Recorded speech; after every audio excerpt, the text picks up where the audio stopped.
Evening all, Sam at Relove Guitars here, and we have another interesting beastie on the bench. And yeah, well, if you think it's a Dan Armstrong style plexiglass guitar, then you're kind of partly right, only it's not a Dan Armstrong, it's a pretty much nameless Chinese copy. But having said that, what have we got? Well, we've got a very solid, pretty cleanly made perspex, acrylic, whatever it's called, guitar. We've even got full-size pots in there. So it doesn't have flashing lights, but hey, it's got a wood scratch plate of some kind of wood, I don't know what it is. It's got a so-called EMG pickup and some very inexpensive tuners, maple neck, scarf joint, and yeah, 24 frets, kind of cute little headstock. Currently it's got a bone nut and a wood truss rod cover. 24 frets with extremely slopey bevels on them, so hopefully we'll have enough space to play notes. It's called a Starshine. Upside down. And here's the EMGHZ. It absolutely isn't. It's a dreadful sounding thin little thing.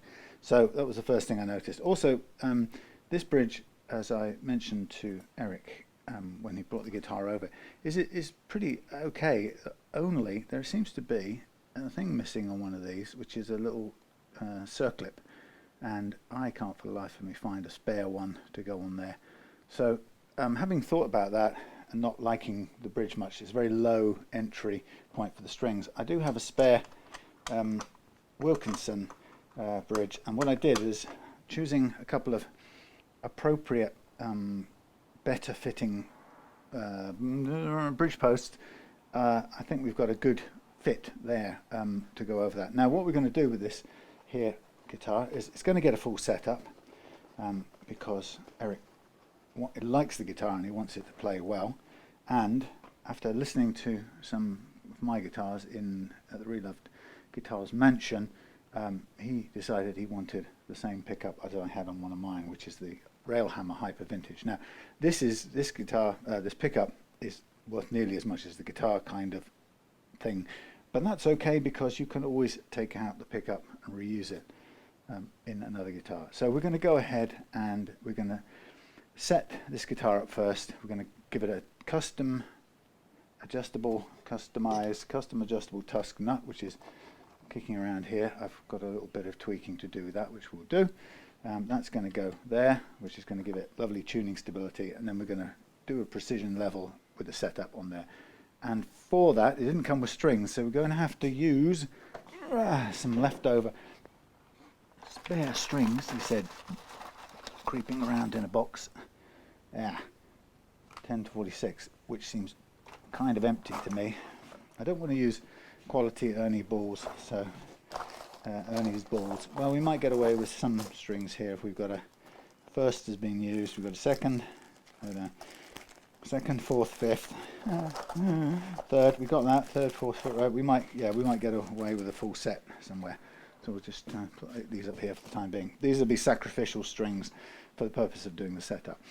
So one of the things I don't know about this guitar is it does something with this kind of odd three-way switch, and I can't quite see in the back of it what it's doing based on the switch. So Eric would like a coil split, kind of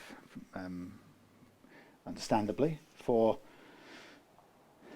some aspect of this switch, but we don't quite know which one's doing what, so I'll have to have a look in the back. But let's concentrate on the geometric side of things first, as I always like to, and then we'll make sure.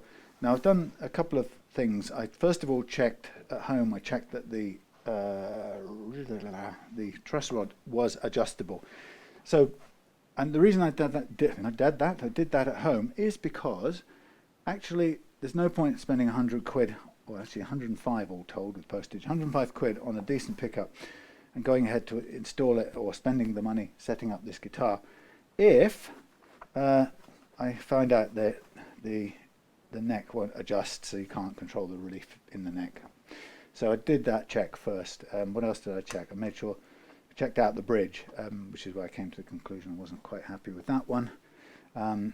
So we should be all good. So what I'm going to do is I'm going to leave the pickup for the time being. I'm going to concentrate on removing the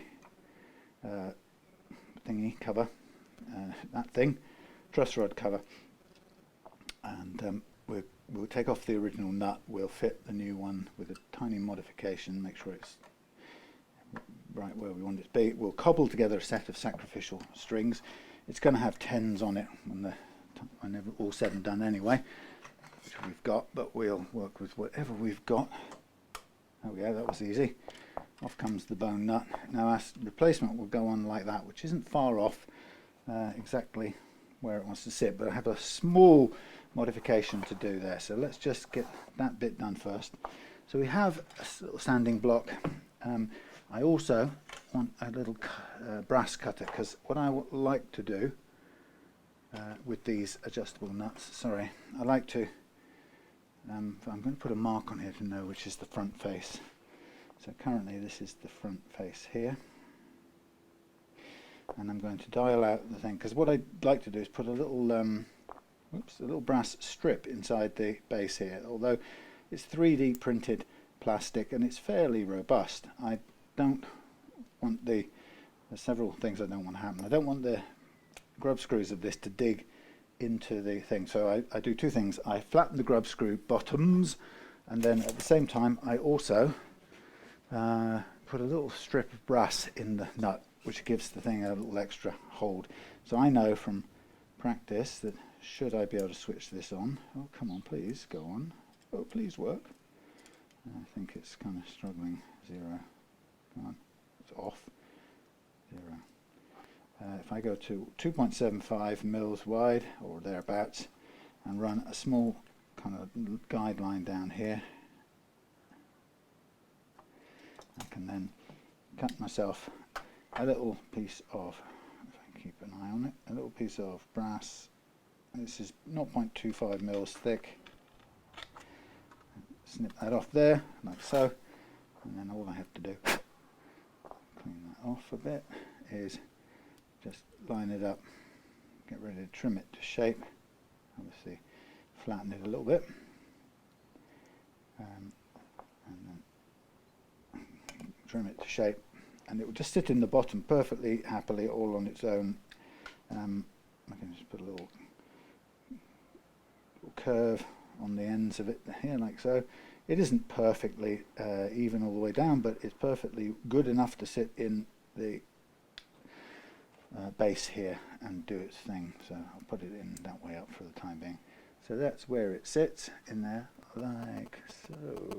I can't see where is it's at this end. How does that not look right? There you go, little brass strip in there. Now the next thing I'm going to do is I'm going to dial the grub screws almost out of this unit here, and I'm going to then use this same block to just sand them down flat and keeping the front face pretty much straight up.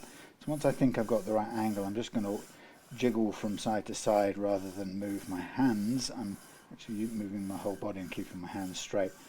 So with a bit of luck I get down to the flatten these thingies out. I mean, they're pretty much there already actually, so that's cool. I can just stick that in there. Now that's the front piece, so I know which side goes on there, and it fits in beautifully even with the little brass plate in there, strip in there. So then what I'm just going to do is I'm just going to flatten, make sure this is now flush with that, which it is. Doesn't mind that it's a little bit kind of grey from the residue that was on there. Now then we're going to get ready to line it up onto the thing. Now what I can see here straight away is there's a little bit of grime or glue or something from the previous nut. So before I get stuck into trying to put that new nut on there, definitely going to want to just check this is level, and take off any, I don't know how you can see that, take off any residual glue, and there is quite a bit on there. So I get my blade in here like that, and I'm going to sort of, is that very sharp? I don't think it is, but maybe quite a lot of glue. But it's just a little bit of a kind of cut down to get rid of any excess. And it is sticking out quite a way, so I don't want to change the shape of the end of the nut too much, but we do want to have it as a straight or flat surface that the new nut can lean right up to. And at the moment it just doesn't feel, it's wobbling a little bit. So what I'll get then is my little Hosco nut file. I think you can probably see all right there. Yeah, my little nut file from Hosco, and I can then just run that over it very carefully, very gently, and I'm really first of all trying to ascertain whether it's overall whether it's flat or not, and you can usually feel quite quickly where there's unevenness, and then you can obviously replace the nut and just kind of get a feel for it. So this isn't currently seating perfectly flat, so I'm going to do a little bit more careful work. I think I'll probably get myself another blade or an unused part of a blade that's a bit sharper.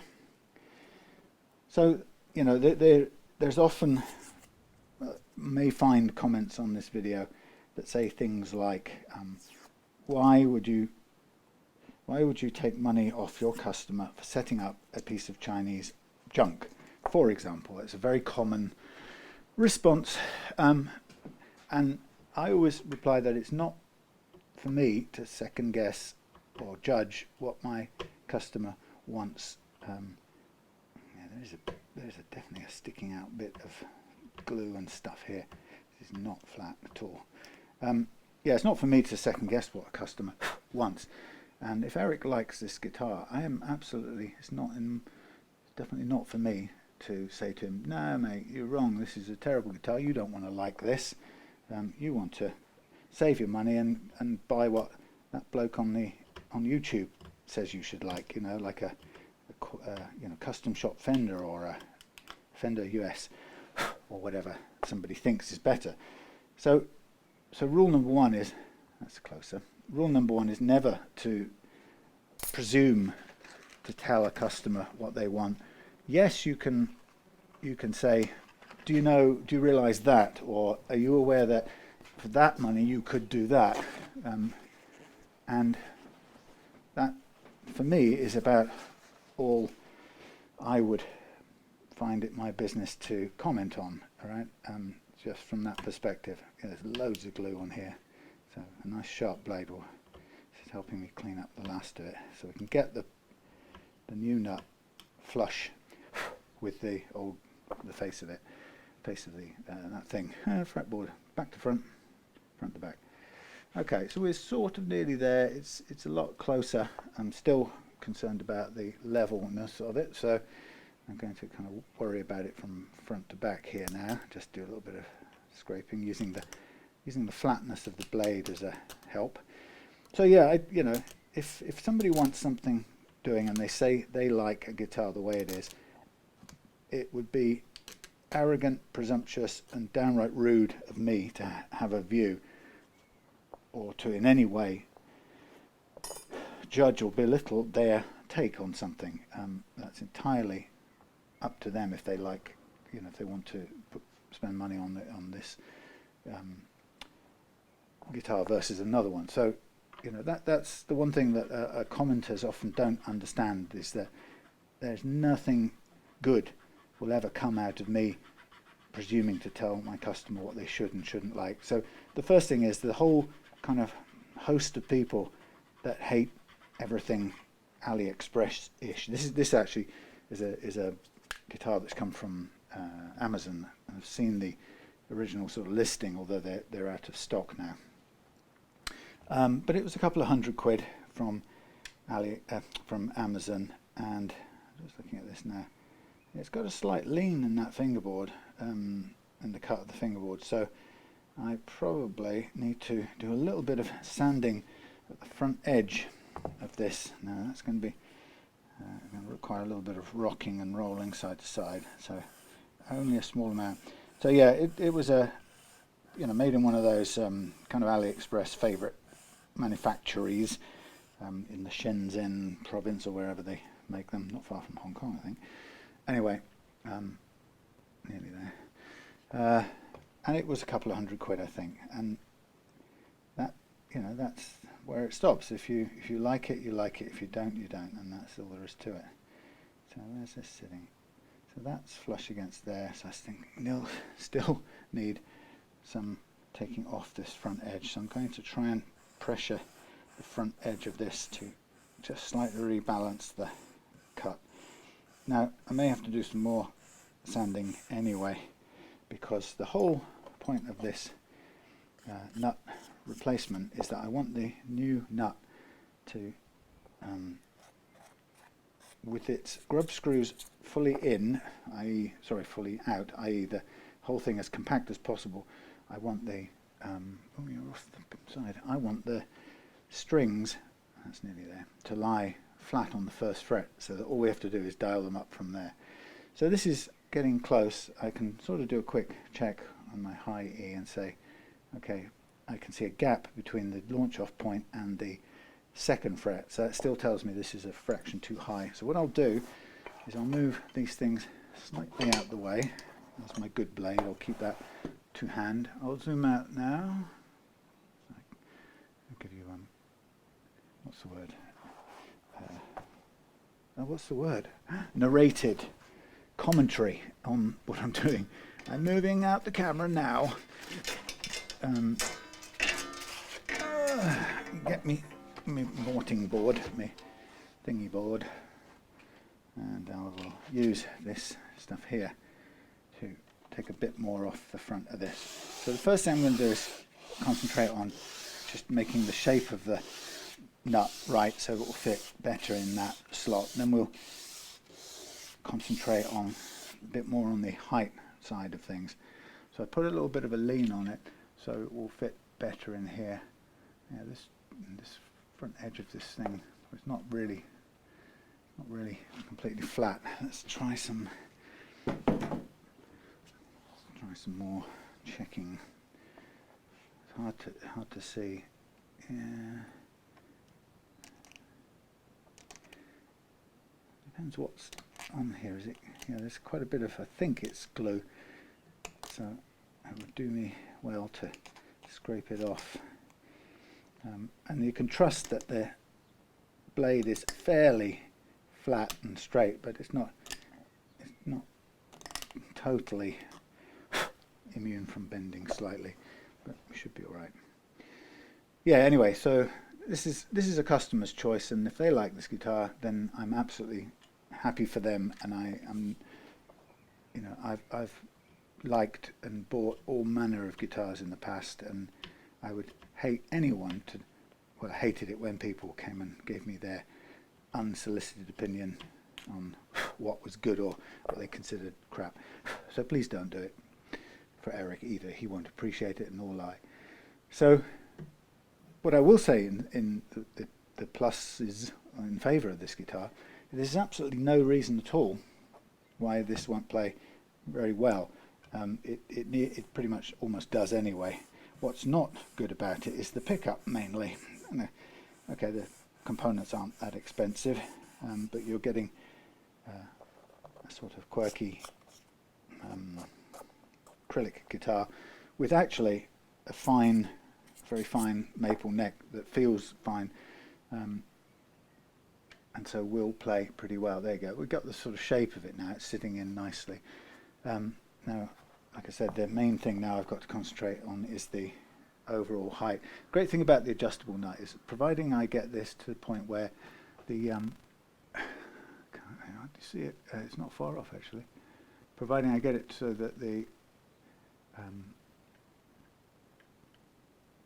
blade sits on the first and second fret, then we're nearly at the point where I can say that the strings will sit on the first fret. So we'll do a little bit more, and the great thing, of course, is we can afford to over sand slightly, because we've got plenty of upward travel possible on the bridge itself. Sorry, the nut itself. That's the whole point. So I'm just going to go for a bit more reduction of bulk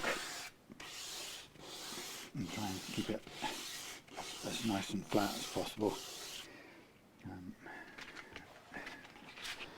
And then once we've got it, it's a little bit of careful work here, but the beauty of the adjustable tusk nut, as you've probably seen from others of my videos, is that it's such a great payoff in terms of its functionality that it's absolutely worth this effort. And these bases were made for me, are made for me by a very kind gentleman called Gerard, who contacted me when I was making these out of any fairly decent quality resin I could get my hands on, and Gerard said, yeah, I've got a 3D printer, would you like me to? And I said, yes please.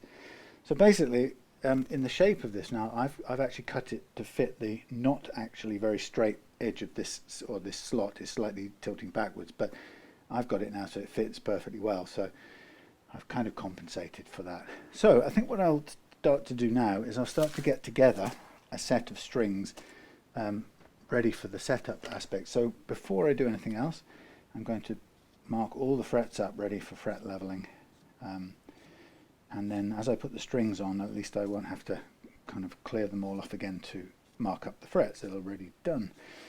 Yeah, so you know what's wrong with this guitar? Nothing. It'll play perfectly well, and particularly when it's got a decent pickup in there.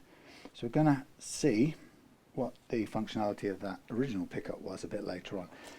But in the meantime, we'll go with the third and fourth strings, the G and the D, and we'll use them to hold, first of all, the nut in place and ascertain the height of the nut, whether we've got the height of the nut right, and hopefully the strings will end up sitting neatly on the first fret. So what I'll do is I'm going to go in on this new bridge. Now I didn't consult Eric about this, and it's something that I've got the bridge, the bridge sitting here. Oops, wrong side. The bridge is better for a couple of reasons. There goes the string. First reason is that you can actually get the strings through with the bridge in place. The other one is a little lower down, which makes it somewhat difficult. And it's also doesn't suffer from that problem with the slightly unstable saddle that could move around.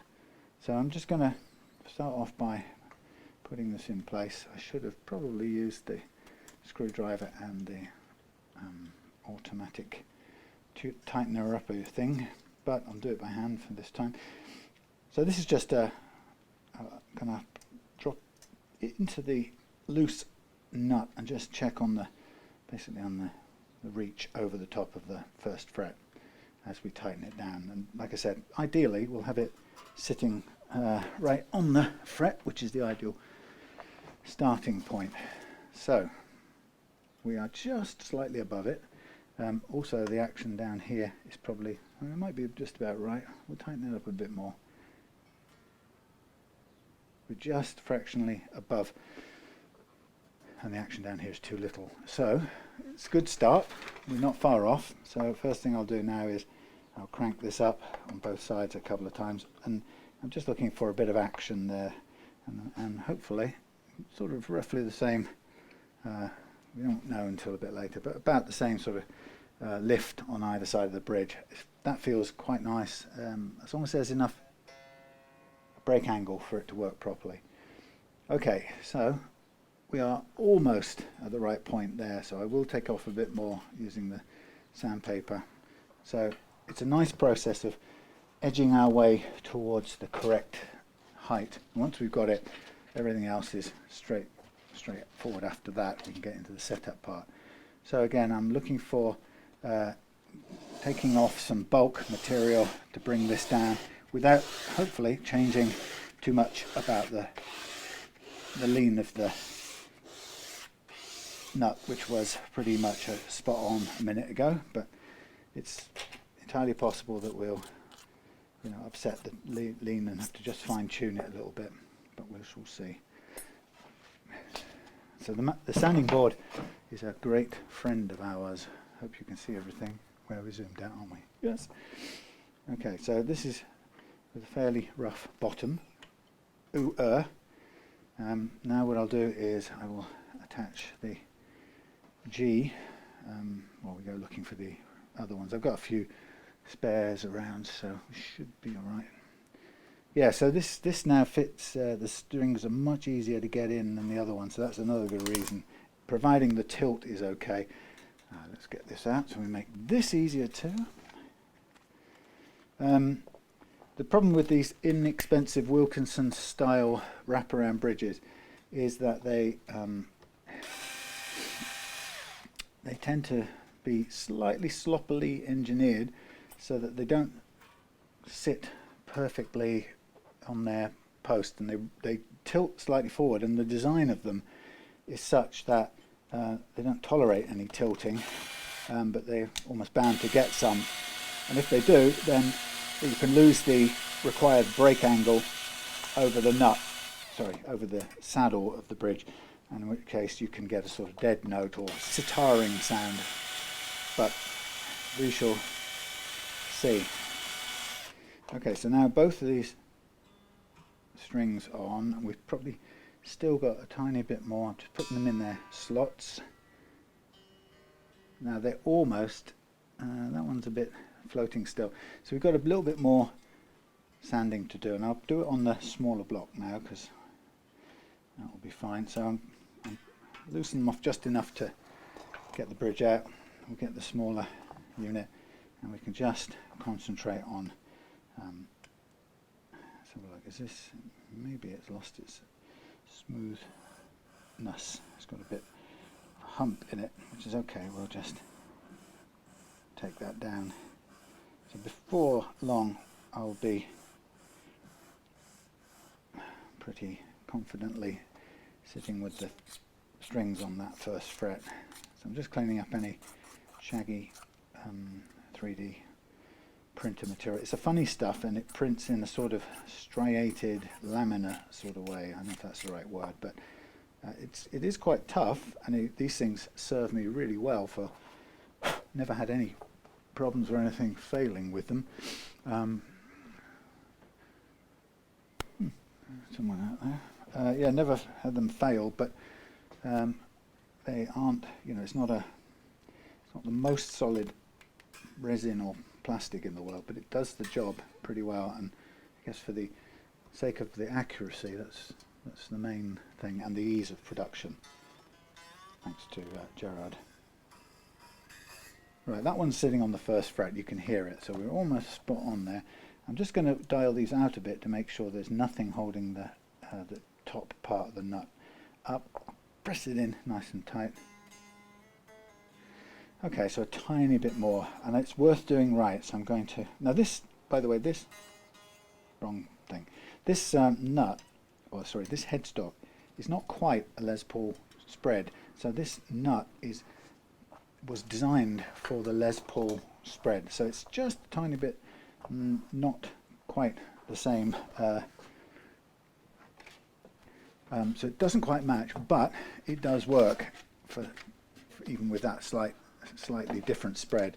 And I've done it with things like Firebirds, and it works perfectly well on those too. So I'm just giving myself room to get to this part of it again. We'll just do that last bit of treble side. I think needs to come down a little bit.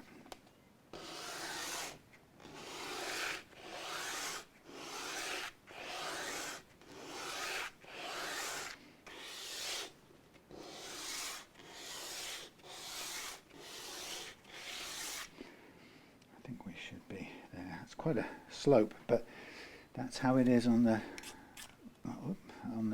ledge. So we go with what we got. If it isn't perfect, it isn't perfect. What we want is as long as the nut sits there firmly and securely and does its job, that's the most important thing. Right, I think I'm down at the correct level. It seems, if you haven't done this sort of thing with a nut before, it might seem initially to you as a lot of work on the nut, but it proves or pays off incredibly well. So it's absolutely worth doing. The tuning stability that you get as a result of this is amazing. That fits nicely on the slope, even though it shouldn't be sloped. We are so nearly on there. You notice what I'm absolutely not doing with this is I'm not cutting into the slots, and that's the whole point of this, is to get the correct first fret action without messing up the slots in any way, shape or form. So we're going to leave the factory smooth molded fret slots, because even with a good set of nut files, there is they are slightly ragged, and no matter how well you cut, you are scratching up what was originally a very smooth factory molded slot. So I'm preserving those by only cutting from the bottom, and we're starting off, as I said, with the strings on the first fret. Now I could have just carried on from there because they're low enough now to not need to carry on and get it dead flat, but it's like a start point. I kind of feel like I really want to make sure it's on the thing. Well, that's still a fraction high. I'm going to do it because that's the guideline that the advice I give, so let's do it. So it's the treble side that is still fractionally high, which is now the right hand side. So in doing this, I'm going to, I could push forward, maybe do it that way around. I'm going to put a bit of extra welly on the treble side, keeping hopefully the basic lean of the nut correctly, but we've taken down a bit now on the treble side. Now once we're on the mark, I can then get on, put the other strings on, and we can have a look at the overall playing action of the guitar, make sure the things are in the little slots at the bottom on the first fret. God, this thing is absolutely determined to stay slightly off, and I'm going to stick with my determination to just drop it down and get it into place. So it's still the treble side to do, and I'm going to push just a little bit more.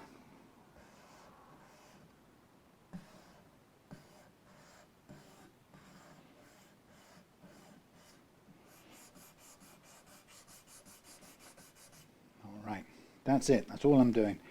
It's close enough. So uniquely shaped for this unique guitar, or unique nut slot I should say. So it's a kind of slope thanks to the Chinese makers, but we should be fine. That one is absolutely, no, they're both sitting on the first fret, perfect. Okay. Okay, so that's cool. Now I'm going to tidy as we go a little bit, so take off the little extra bits of wire that we don't need getting in our ways. It's not so good. I don't want that one to accidentally snip off. Let's move it away from the good string, because if you're not careful, sometimes you can actually cut off the good string. Let's have a look. Look at that. So the right hand side is fine. Let's just check this out again. Where's my thing? So it's now leaning a little bit more, so I'm just going to may have to sort that out once I've got where I want to go. Right, this is now seated correctly. Okay, that's what's happened. It has wandered off the central, so I need to straighten out the bottom a little bit more. But it's fine, I can afford the downward motion, which is brilliant.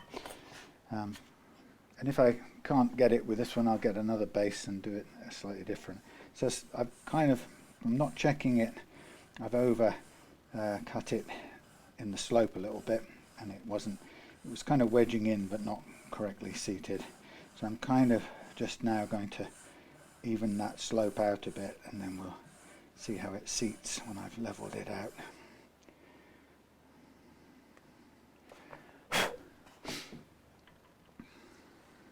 I say we've got plenty of downward motion anyway, and I've got quite a few of these spare ones. Okay, so that's sitting, let's have a look. tiny bit more flattening, so the back has to come down a little bit.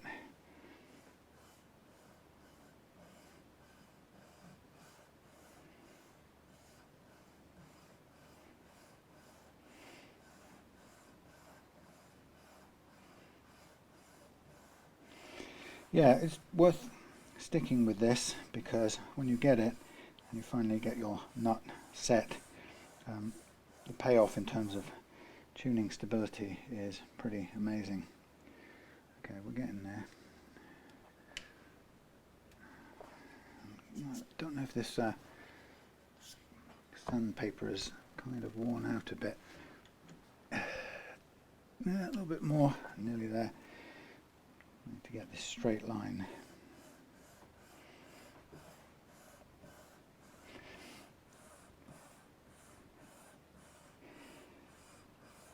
So I'm looking forward to playing this with the new pickup in it.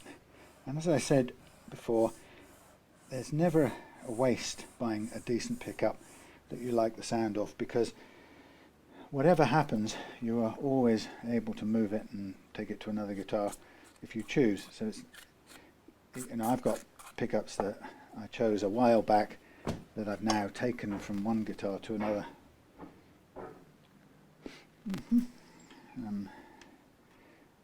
Yeah, taken from one to another, and they show up in various guitars. Right, nearly there, nearly there. A little tiny bit more.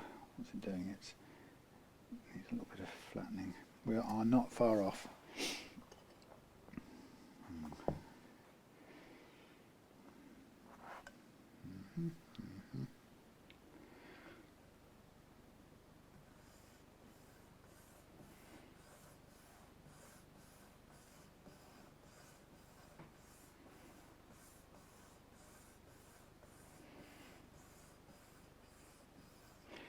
And of course, buying a pickup and potentially running the risk of taking it from one guitar and putting it in another one later on is about the best way you can find to try out pickups and get to know what works for you, the types you like and the ones you don't, because without that, the sort of best you'll ever get is maybe a short loan of a friend's guitar. So I think buying pickups and trying them out on your guitar, and if you like them, keep them, and if you don't like them, consider selling them on eBay or something, is a good way forward. Right, I might do a tiny bit more straightening up later on, but this is fine for now. So we're sitting nice and straight on the frets, on the first fret. I'm going to find the other ones and go hunting for some outstanding strings. Yeah, so most of the hard work in a setup like this is in the beginning, where I do all of this nut action and then fret leveling, and once that's done, I've basically tamed the guitar, and it'll play the way I want, or it isn't going to, and you know, I'll have given up before that point. So it's a very nice process.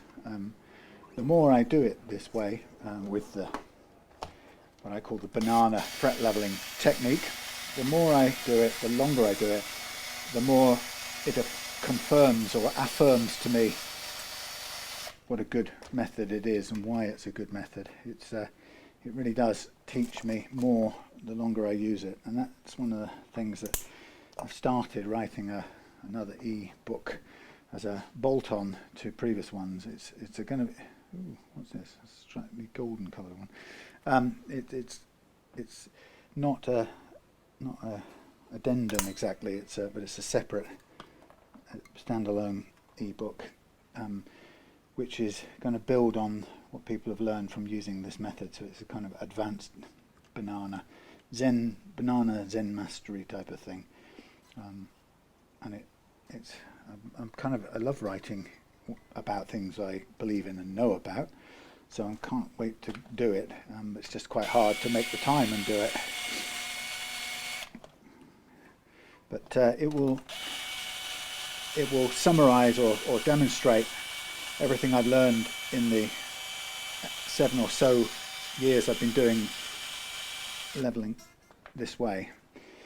And so it's a sort of advanced banana work. But I mean, you know, I sort of joke about that.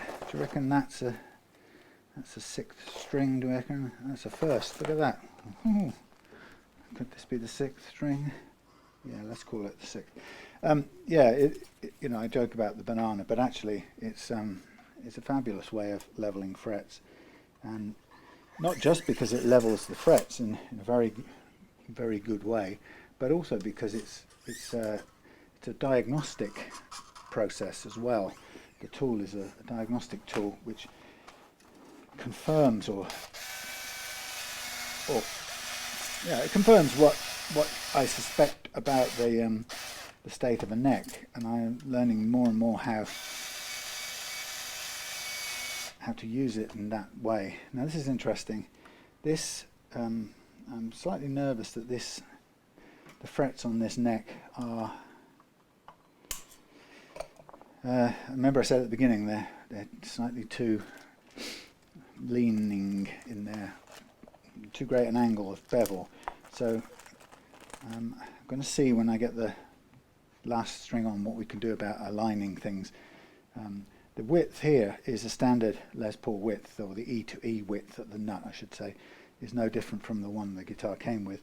But what we're seeing is that when you make frets with such acute angles of what's the word I'm looking for? You know the word, bevel.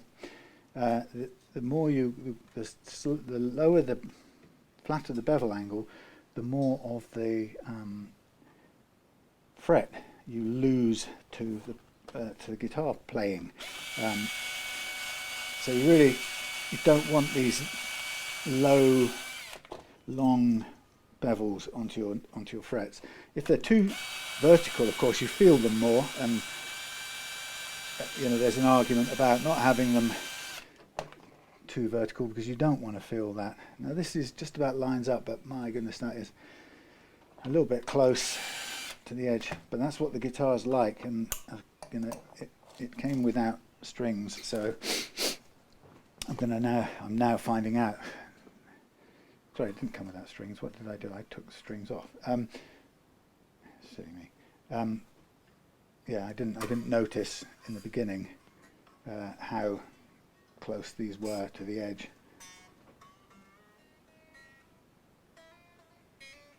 Now these two on the edge, so it's still just standing slightly proud on the high E, but that's okay. We'll tweak that a bit later. So now what the idea would be that I basically just wind in the these, wind in the grub screws, and just bring up the nut to the point where it all plays. Then I'm going to tune it to pitch.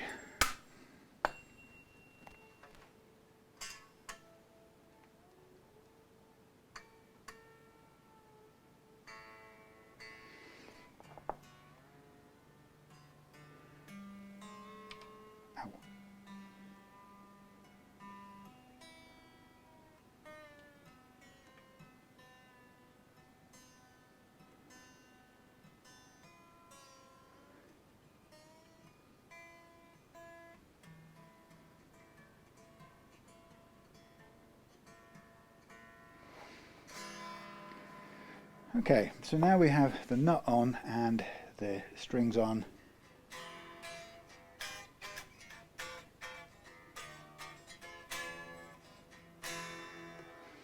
Okay, that's the first thing. Now looking at the positioning, I mean we're stuck with what we've got, but actually it's dead central down the middle. I think that's pretty fine there. We can, as long as we line that dead centrally as well, that will be good. Let's just do a quick check. Yeah, this one's just a fraction wider than the original. And if, you know, the truth is, if there was a massive difference, then I would be, you know, considering Instead of the adjustable nut, I would be considering a fixed one. Although this one, I have a feeling these appear to be somewhat unusually narrow, which again is kind of that's the Chinese touch. You know, it might be usable to use this one. Similar process. I mean, I'll see how it feels. If it's only at this end that it worries me. So if it's slightly too wide at this end,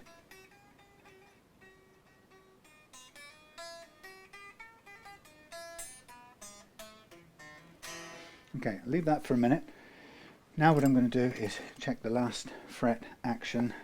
Actually, let's check the neck relief first. So I've already set this with the other strings on, so there's a bit of neck relief.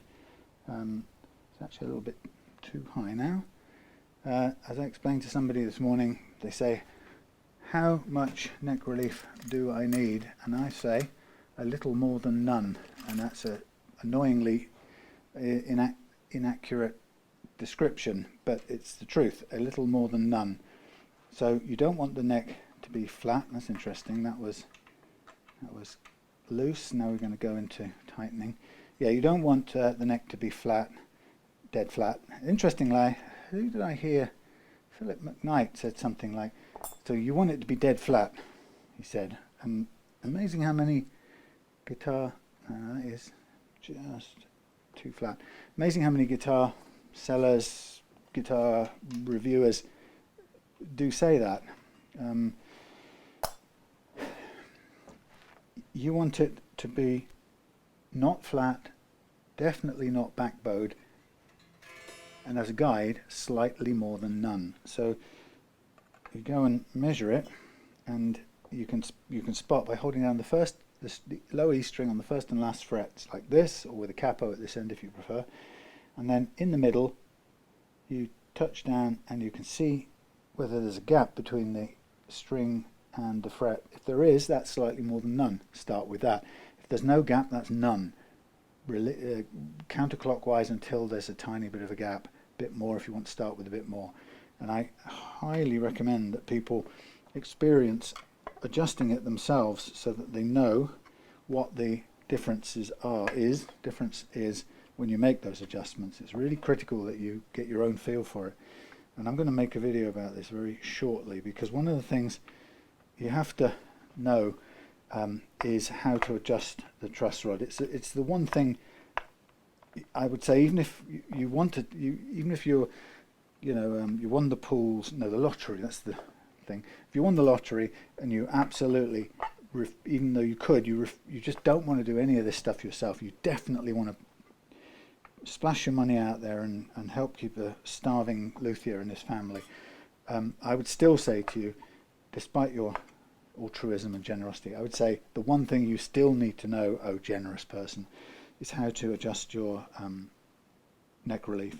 And the reason for that is that it's going to potentially change all year round because of weather conditions or climatic conditions.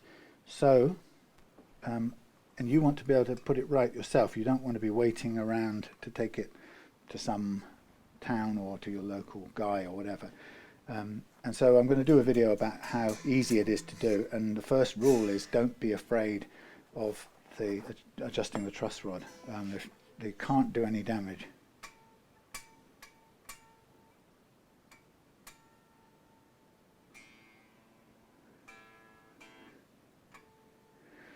Can't do any damage. Those people who kind of warn you and say, "Ooh, you better get a luthier to make that adjustment."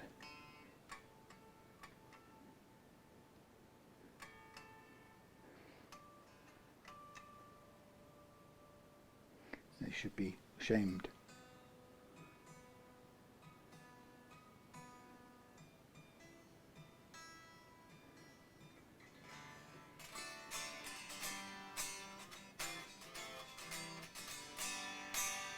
Wow. Okay. Now what I will do, and I don't normally do it at this point, just to see if we can live with this bridge, I'm going to check the intonation right now because there was a problem on the other bridge. That was another reason I didn't like it, is it didn't have quite enough adjustment room, and the factory, Chinese factory, had put the bridge slightly in the wrong place with not enough correction room. So here we're still in a similar sort of situation, but now I can adjust these backwards. Now let's see how reasonably safe it is to do it with the thing in place. This is not a bad reach, I would say. I would say that's pretty safe to make an adjustment there, which is quite relatively unusual with this kind of bridge. But actually, you can safely get to it, and there's no, if I can even see it, there's no great risk of there we go, no great risk of snarling, screwing up the screw thread or screw head. What is that thing called? The bit that the shape at the top of the screw. You know what I mean.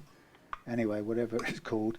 I'm now adjusting the remainder by eye, so we hopefully should be pretty much bang on when the time comes to check it again. I'll put it out of tune, but that's fine.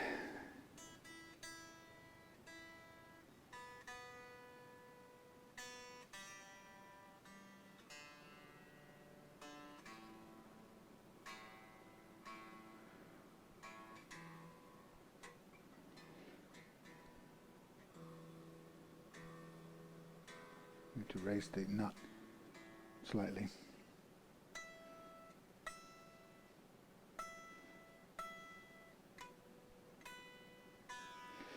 Okay, so this has also got some backward adjusters too, which is another good part of the design. I'm just going to slack this off slightly while we get this thing to, hopefully, I'm going to leave the spread and I'm going to use the gross adjusters now, to pull this back on its little legs, push it back. So let's see, we have one of these, should be the right one. These will be quite susceptible to wearing damage, so I'm going to make sure I get a clean one that isn't going to strip or break. And again, to do that, I think we probably ought to just be sensible and slack off a bit more. You can always do it up again and pull out the slack to stabilize the tuning, but if you strip the gross adjuster on the bridge, then you can't really do anything about that. So when I use it here is I push this forward and push the whole thing out. Now how much is it going to be? Is going to be a guess, but I'm trying to and do the same amount for both sides. So two little grub screws pushing the saddle, pushing the bridge away from the posts backwards, which is, it's got quite a bit of extra travel, and there's still some more space if I need to make further adjustments after this. I could continue doing them. Got a bit more room left with the saddles, the individual saddles, but let's see how we get on with this first gross move. It's about 1 millimetre, I would say, in total. We'll stop there, nearly there. Come on, right. Looking at it, eyeballing it, do a little bit more. Okay, so I'm going to now tighten back up. So all of this is worth doing, because when you get this right, once it's right, then you can glue down the nut.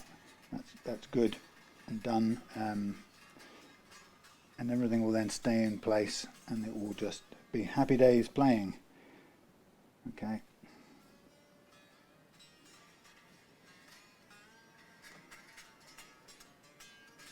So I'm just bringing it up to tension again. Now, having moved forward, what I'm noticing is that I don't think there's as much tilt on the bridge, so it may have changed the action just slightly, so I'm going to check all of that again. Yeah, that's a very tiny fraction lower than it was, so I'm going to just undo a tiny bit of the setting on there. Okay, let's call that good for now. And let's go with another. Ooh. And we'll tighten these back up, tune them back up, see where we are.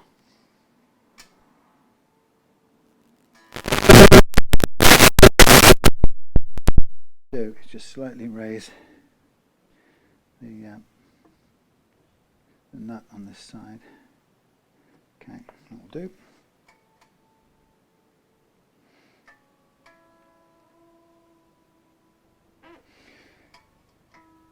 The neck is quite flexible.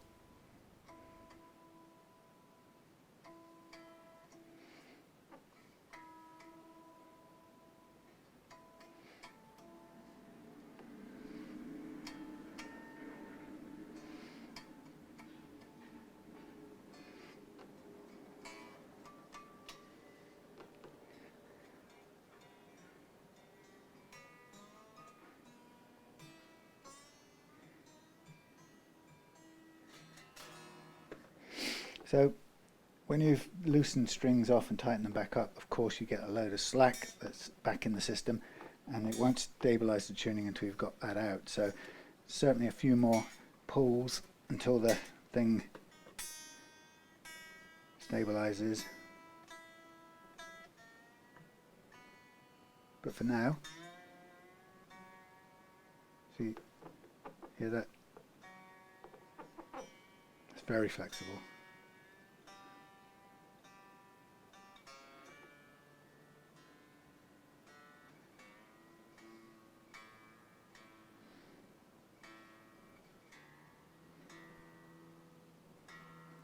Now we check now the intonation again. So I'll tune to the pinged so the pinged harmonic, the 12th fret.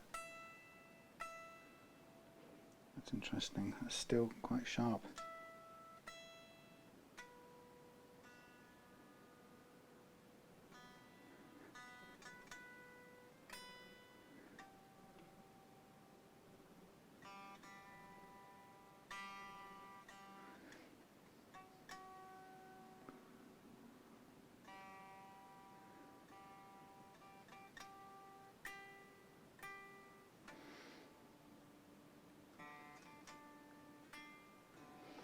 Very interesting. It doesn't seem to have really registered that move backwards. I'm surprised by that. Let's send this further back.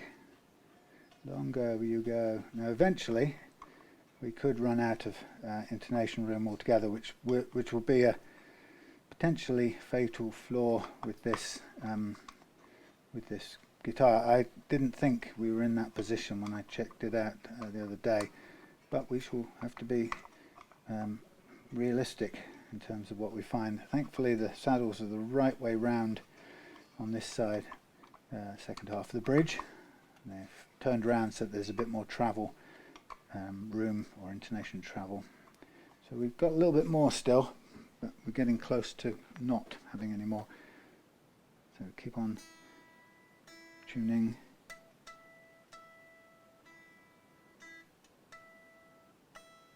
That's on the mark.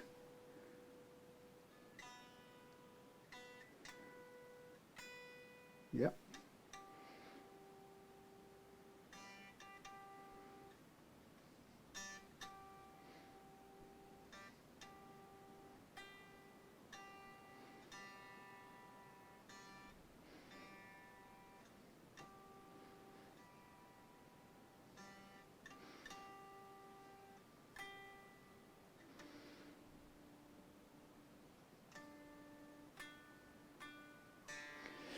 So the G is a bit sharp still, and the D is as well. So we'll go backwards a little bit on the G, tiny bit on the B, just spread it out evenly, then further back on the D,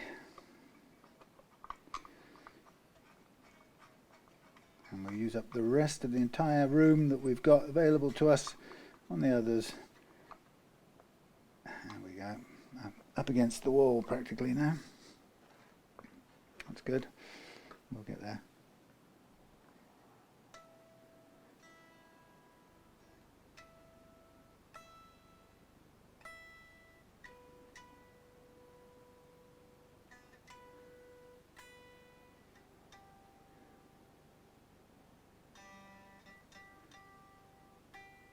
Yay.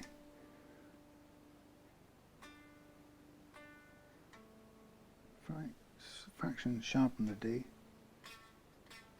Bad fret there.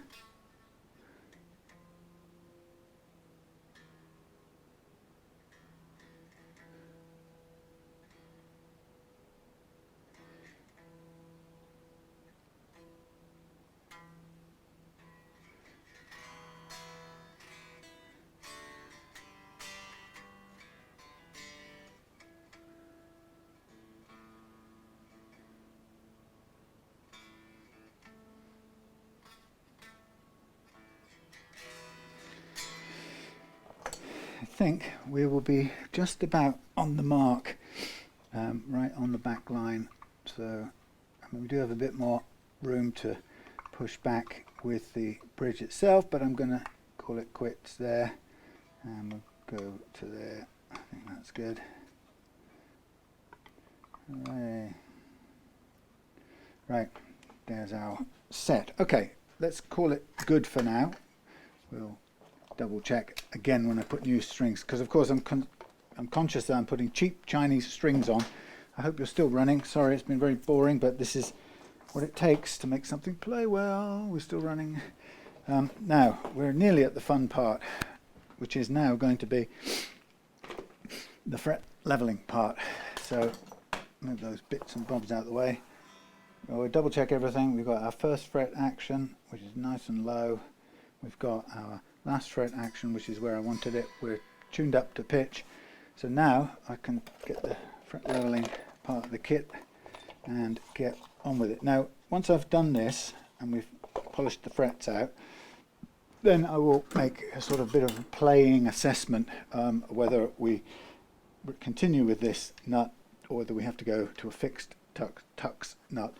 I don't think of it as a defeat in any which way. It's nice to have the adjustable one, but we will put the time and effort into a fixed one, and it will have the same positive effect because I'll get it to the exact first fret action that I want of 0.3 mils. It'll just take a little bit of time to measure and cut upwards from underneath until it's the perfect fit. But it, you know, if it's going to narrow it down again to where we want it, then so be it. But I'm only going to do that if this doesn't play well. So here's the first run with the leveling tool, and these Chinese fitted frets will not have been leveled in any factory. So we're going to kind of get a diagnostic look first of all at just how good they are. And to be honest, judging by the feel of them, I would say they're not bad at all.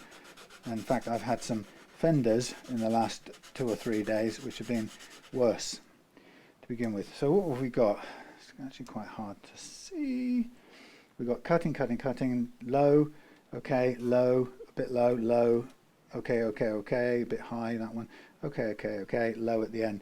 So we do have a whole sort of topography of ups and downs, but that's quite common on every, very common on every guitar. It would be surprised if it didn't have it. So the secret of this is, what do I have to do to even out those little hills and valleys?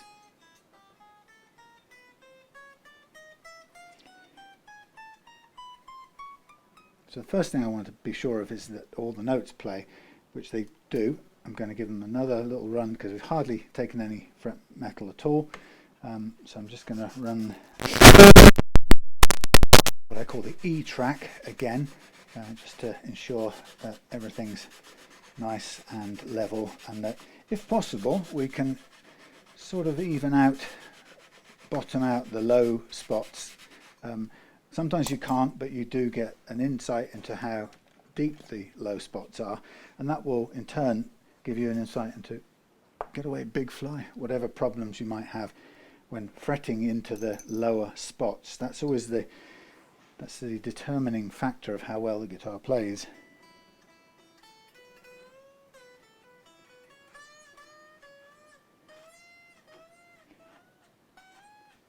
Now see those zizzings on the bends, we'll take care of those in a minute. So that's the first track done. We now move on to the second track, the B track, and we just keep the same calibration for this track. This neck is very bendy, so I'm going to be careful that I don't sort of press too hard in any one place. It's always a good thing to not really to press very hard anyway. So I expect that what I learned in the first track of leveling, I expect it to probably replicate across into the B track. It's very often the case that if one fret's unusually high, then it'll be high across most, if not all, of its radius. This looks pretty good. I mean, for a cheap neck, it's not a bad set of frets. So individually, do they play?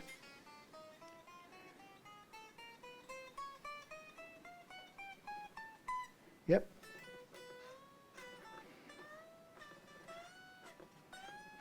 So where you do get the chokes and the zizzings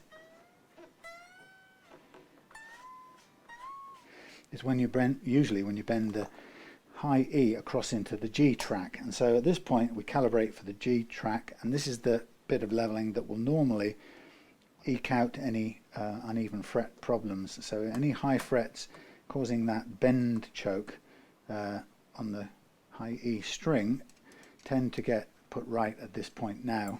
And so I'm going to level the G track. We should then get all the bends we want out of it with no zizzings or chokes. This is pretty good. It's not even choking out on the bends, it's just zizzing. I think that we've got an issue here that the radius on this is actually flatter than 12 inch, and the radius set on the adjustable tusk nut happens to be 12. So there is a little bit of a mismatch here. I'm going to kind of keep an eye on it and just see whether it makes any meaningful difference. Again, if it does, then what we have to do is we have to go to so for example, if the E to E spacing at the nut is not acceptable, i.e. it's too different or too wide in this case, we'll go back to a fixed nut where it's got a closer together E to E, like this one. Equally, if we find that the radius on both nuts, radius on either this one or that one are also 12 inch, but this is a flatter board, which I think it is, then we may be forced to make adjustments in the nut slots. But ultimately it will still give a good in-tune guitar.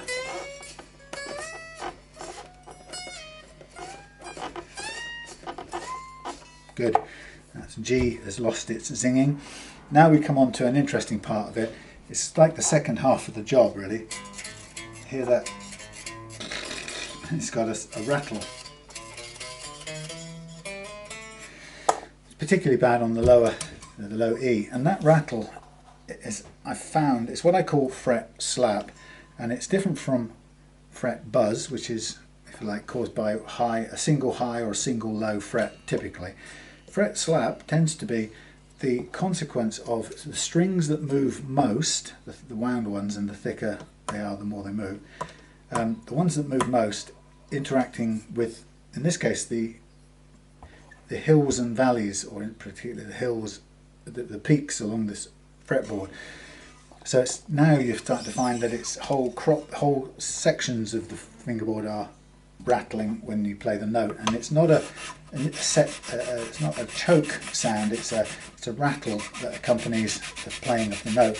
And I found that if you think about it as, now I'm imposing the idealized curve of this tool onto the bumpy fingerboard here, fretboard here, what I find is if I impose the nice smooth curve, it gently tames the overall series of hills and creates just enough space to retain a low action, but also get it to play without that slap or rattle that we were just hearing. Now, it may be on some guitars you can't get rid of that fret slap altogether, but most of them you can get pretty close. So that's what I'm thinking about doing now. I'm thinking about taming those. I'm not thinking so much about individual frets causing choke outs in the bends. I'm now thinking about the effect of groups of little mountain peaks getting in the way of the bigger moving strings.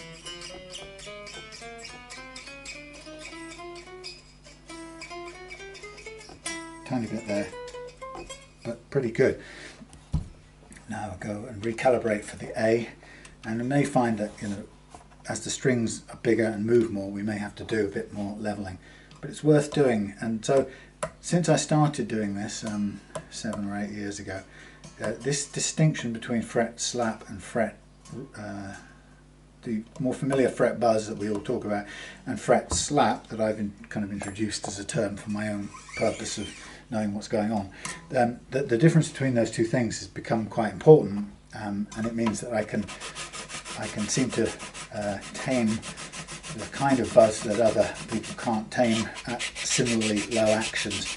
And however I explain it is a sort of, it may be wrong, my explanation, but it's my way of sort of rationalizing how this tool is working in conjunction with my intention, what I think it's doing. So, you know, it may be that there's actually a completely different empirical answer or explanation behind why it clears up that rattle noise, but it's the best way I can explain it, is to think of these two different terms. So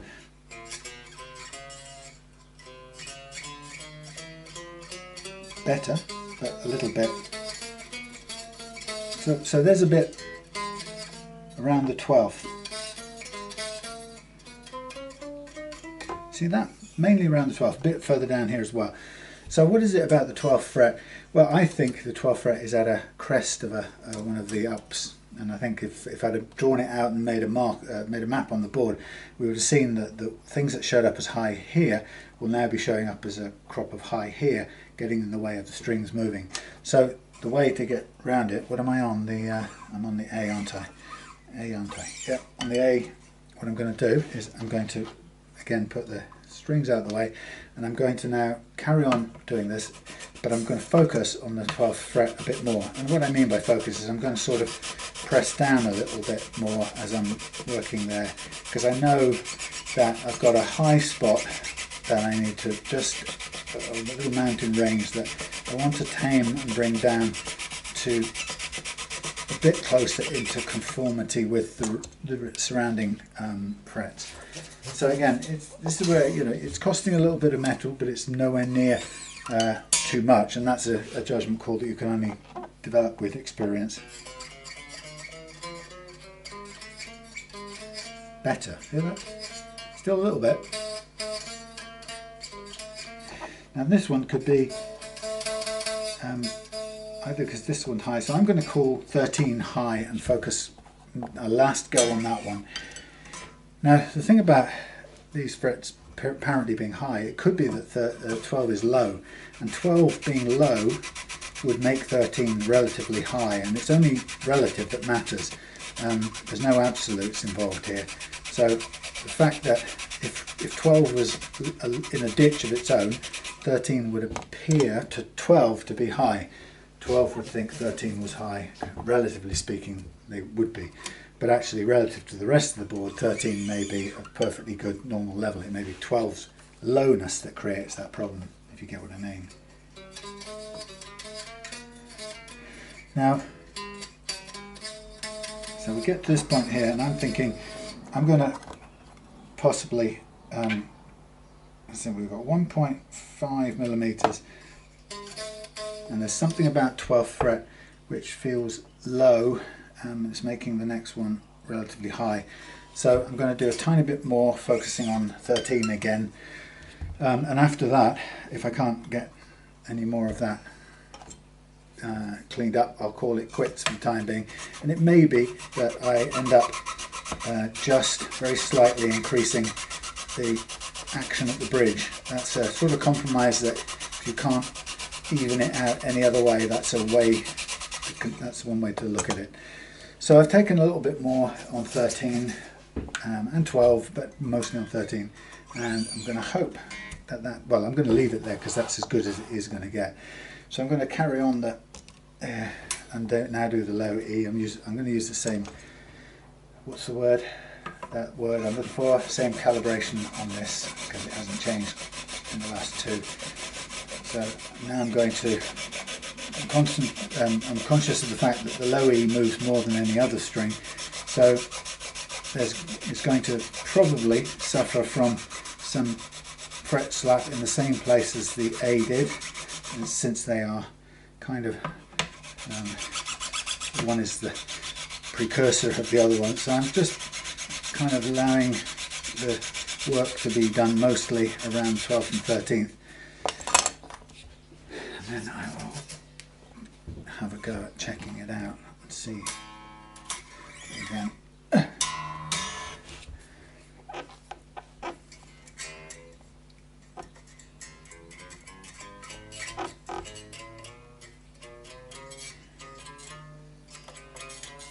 Tiny bit.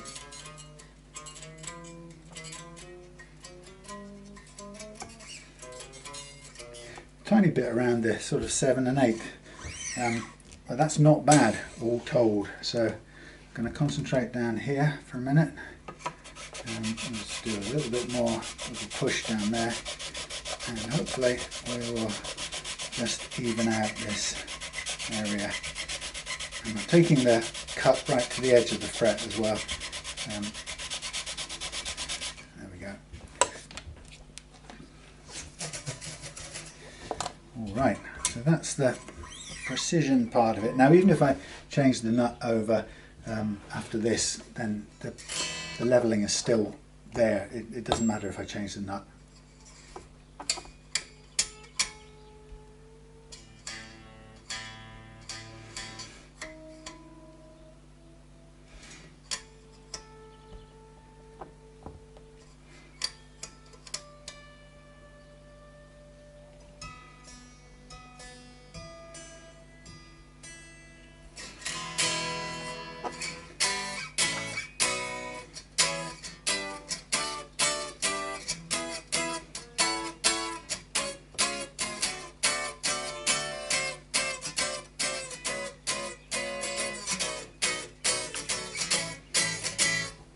Sounds pretty good, pretty low as well. So, right, summary. I'm happy with where I got with that.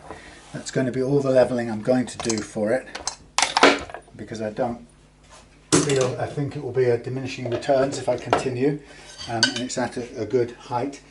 Now I'm going to, next stage I'm going to lose these sacrificial strings. Actually no, I'm going to fit a narrower gauge set of strings. That'll be a total of about 1 millimeter all told. This is the 34 spread. Let's since it's not set, glued, let's hoik these out of the way and let's just get a feel of what the difference would be with the 34 millimeter nut. There's no harm in doing that. These tuners are a bit gnarly, as young people would say. So we'll take that out and we'll just have a feel of this one here. Now this one may I don't know, may either be by default too low, or it is. I have to build that one up a bit. So first of all, that's slightly too low, although we may say that we've got the spacing right. So let's have a look just how it looks. That would need a bit of a boost.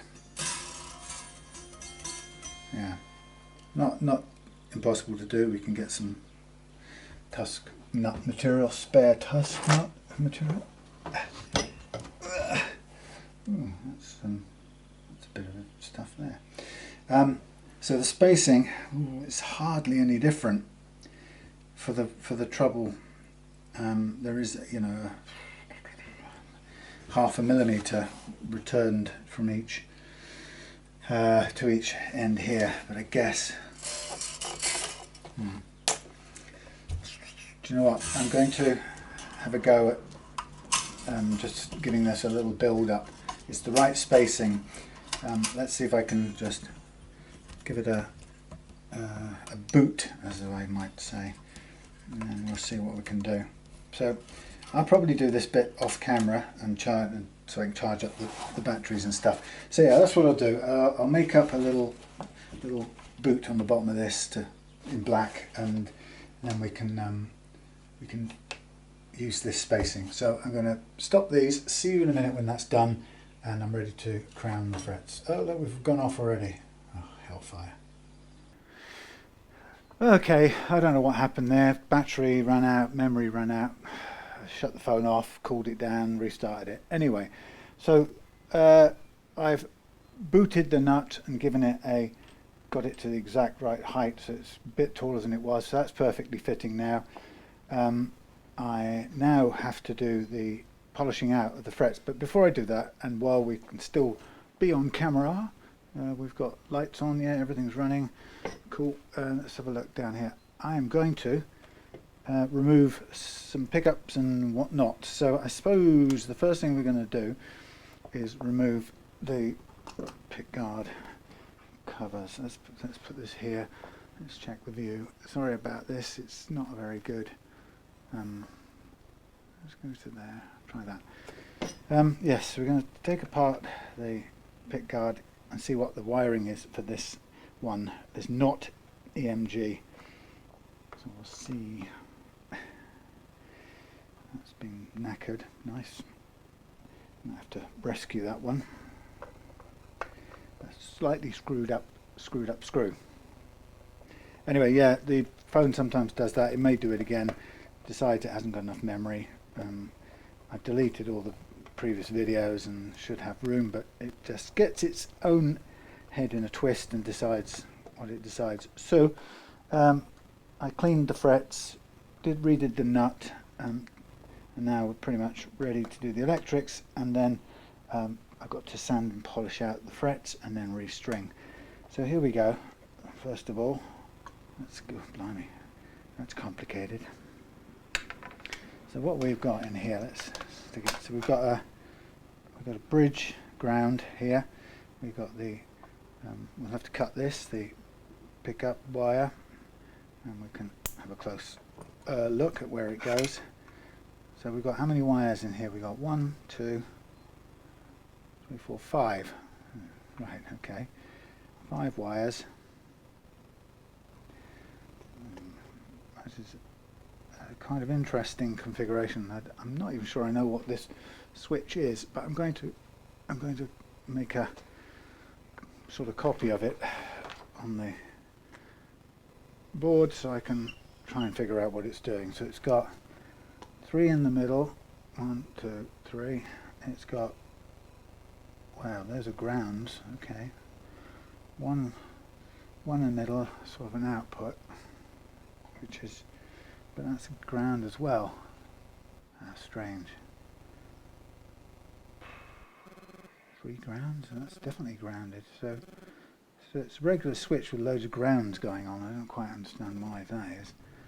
So we've got a ground here, we got a ground here, and we got a ground in the middle there.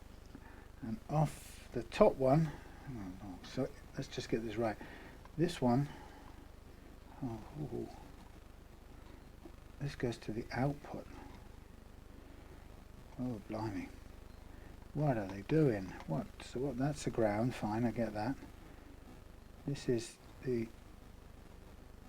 that's the output. That's the input. So this output here goes to the output. Right, got that. That's the switch. Let's draw it while I'm at it. I suppose makes most sense, doesn't it? 2, 3. 1, 2, 3. It's not even that complicated, but it's a bit confusing. So we've got that one goes back to itself. That one's Alright, this is facing the other way, so I might as well do it the correct way round. Right, so we've got the ground goes to the jack ground. So the jack ground will be here. Jack ground there. And then we'll go to positive there. Positive. Right, so we got ground to ground there. We've got output to positive there. So that's the output. We've got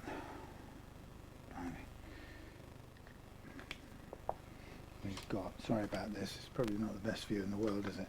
So we've got those two figured out.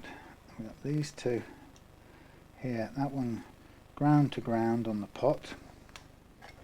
Ground to ground on the pot. Ground to ground on the pot. This one goes to the ground, to the switch ground. That's those two. So we've got those two and that one, and then this one is the in, and that's okay. That's across to the middle of there. That's across to the middle of there, and this one will be from the switch out to there. So that one will go around to there. That makes sense.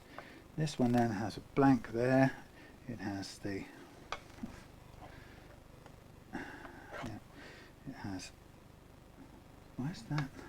Go to there. This has got a, alright, that's a ground on there. That's a ground, goes to the bridge, and this one goes to, the first one is capacitor, goes to the ground there. I think that is about right. So guesstimate is what is going in to here. So from the pickup we've got two blacks, red, white and a green, and those have got to be earth. So two blacks and a white are going to earth. Blimey. Okay, let's try and write these out. So we've got black and black. So this is from the pickup.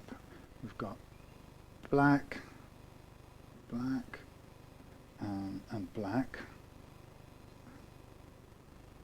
Two blacks. We've got a white, comes from there and goes to there as well. White, black and white. And then we've got a red, goes to the left. That one's red, and the one to the right is green. Green. So, what on earth are these things actually doing? Well, which bits of the pickup are they, for starters? So, if that's grounded, this is all ground. So why is that? So we want the pickup to be grounded. Yes, that could be that one. That grounds the thing, so that grounds that. Fine. So the coil split pair seems to be grounded permanently. This is just a three-way switch between two parts of the pickup. Holy moly. Let's put the heater on and see if I can figure out what the hell's going on. This is a Chinese thing for which there is no record anywhere on the, there is no stored record of what's going on here. I mean, I can't even necessarily do a straight like-for-like swap because I don't even know what these wires are coming out of the pickup, unless I can do some sort of clever. What have we got? We've got bare, red and white pair. That wouldn't be a red and white pair going to there, so that doesn't make any sense. So red and white pair is a coil split pair. What on earth name can we do with this? We don't even know what this is doing. So we know in that position, all we're doing is changing between that wire and that wire, and the output. That's between this one and this one. I mean, I can sort of try and check it out with my meter, but what it will tell me exactly, I don't quite know. I mean, we sort of know. Okay, let's see what we've got. I'm not the best at using one of these, so forgive me. So we've got ground. Let's see what's on the red side. We've got, oh my lordy, we've got 290. And on this side, we've got 290. That's the ground. Right, so we probably get 290 there. 290. 290. I don't even know. So that's not a complete thing. Oh boy. So the output is just the output. That's all there is to it. We don't even know what that is. That's got no resistance. The output is, we take the output and a ground, and we got nothing. Sorry, output and ground. output and ground.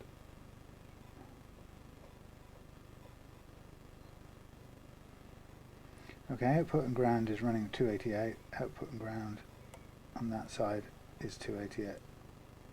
Yeah. So these 3 grounds, 3 of these 5 wires go to ground. For why, I don't know. So now I'm going to have to snip these off.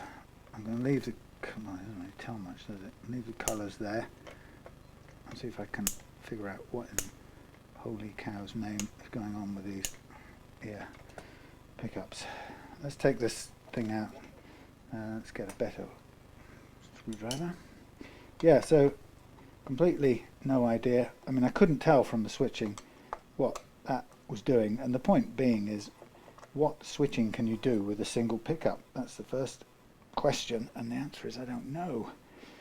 So given the fact we don't know, we might have to do some research to see if there's anything we can choose to do. Oh look, we even get a little connector. I wonder if that would help me understand what the golly gosh is going on. Now, I don't know what it's pretending to be here. These connections. Front up. Somebody might know what those are on a what you call it. Wow. Right, okay, so what I don't know is what on earth these are. So is this even a humbucker? That's the first thing. I don't even have any particular confidence that it's recognisable as a humbucker. So let's try and peel some wire back and see if I can identify what's what in here. I think we would be able to find some reading, but if it is actually a humbucker of sorts, it's not active, although it's pretending to be an EMG. That's better. Come on, give me some room. Sorry about this. This is I'm doing some trying to figure out what's what here. Somebody with more experience in wiring would go, oh, that's the blah, blah, blah, where you switch one coil, because the only thing I can think you can possibly do is coil split it, possibly, in one direction, potentially, and not with that switch. I don't think you could. It's a regular 3-way switch, so it's not even a double pole double throw. It's a single pole double throw. I have a horrible feeling it might be doing absolutely nothing meaningful. That's what bugs me. They may have just put it there for looks, because it didn't seem to be doing anything. You could at least switch it. It's 3 positions which you don't need for any particular reason. So that's the starter. 3 positions you don't need. And then what? But what can you possibly do with a 3-way single pole double throw switch? Kind of. Anybody got any instant ideas? Because I think the answer is nothing. That's not a very good, satisfactory answer, is it? Let's get a bit of the old solder. I'm going to just tin these so they don't fall apart while I'm just trying to figure them out. So this pretend EMG.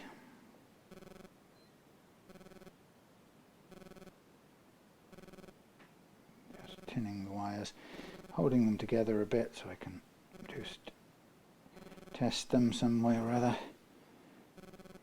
Come on.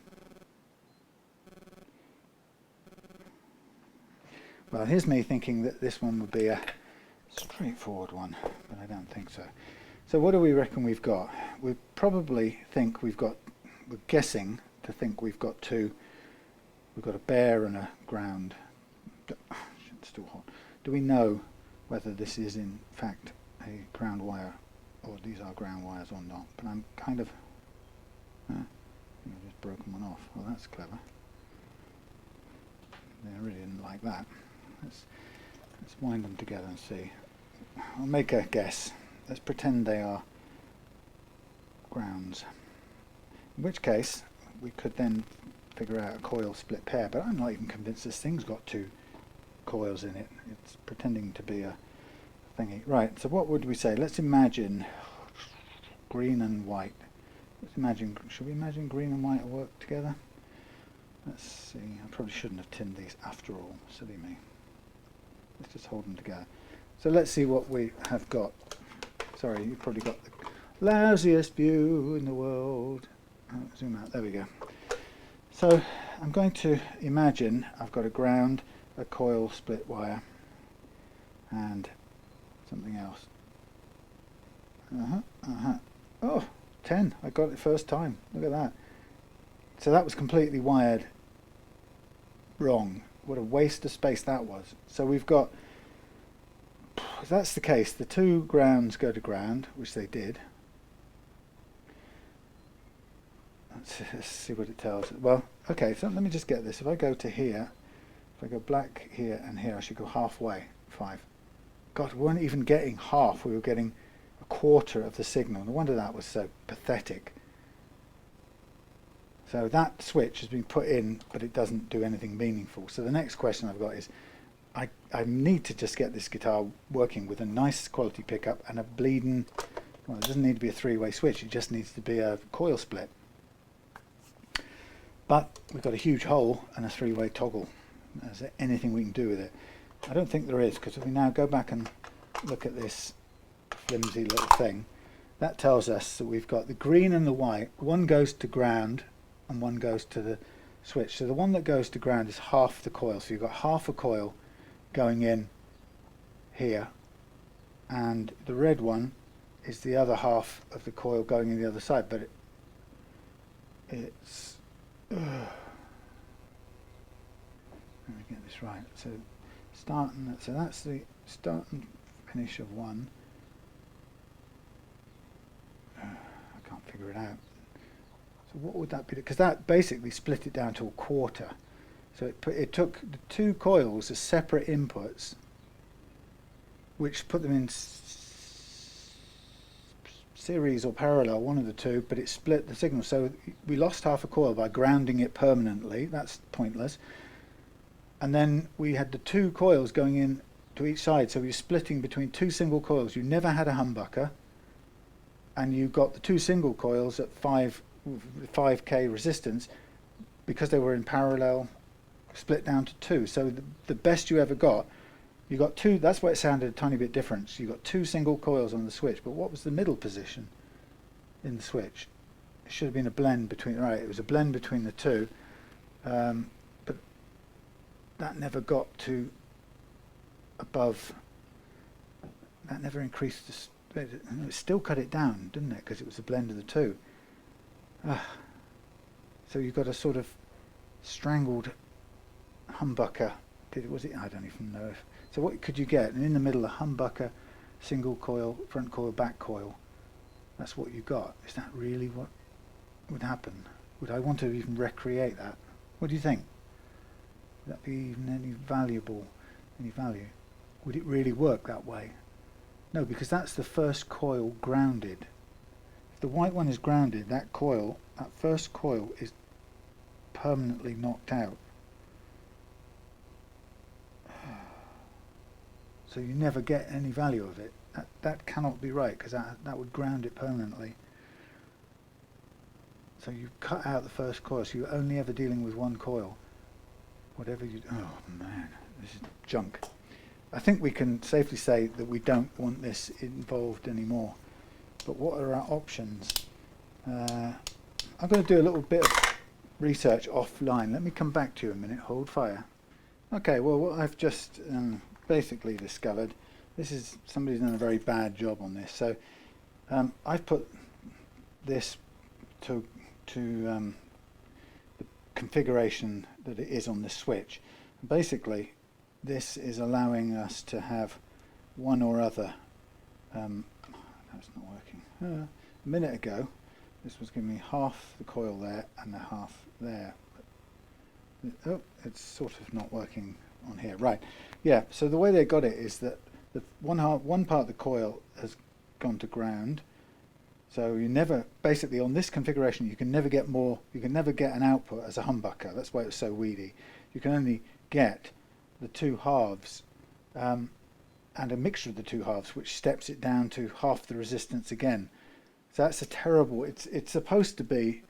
It's a kind of ignoramus's attempt at what's called a triple threat or something, which is where you get a humbucker, and you get the coils in parallel, you get the coils in series, and you get a single coil in the middle position. And for that, you have to have a double pole, double throw on switch, which I've got here. But the only slight annoyance with that is that we don't have a hole for it, thanks to this junk that they put in here. This should never have.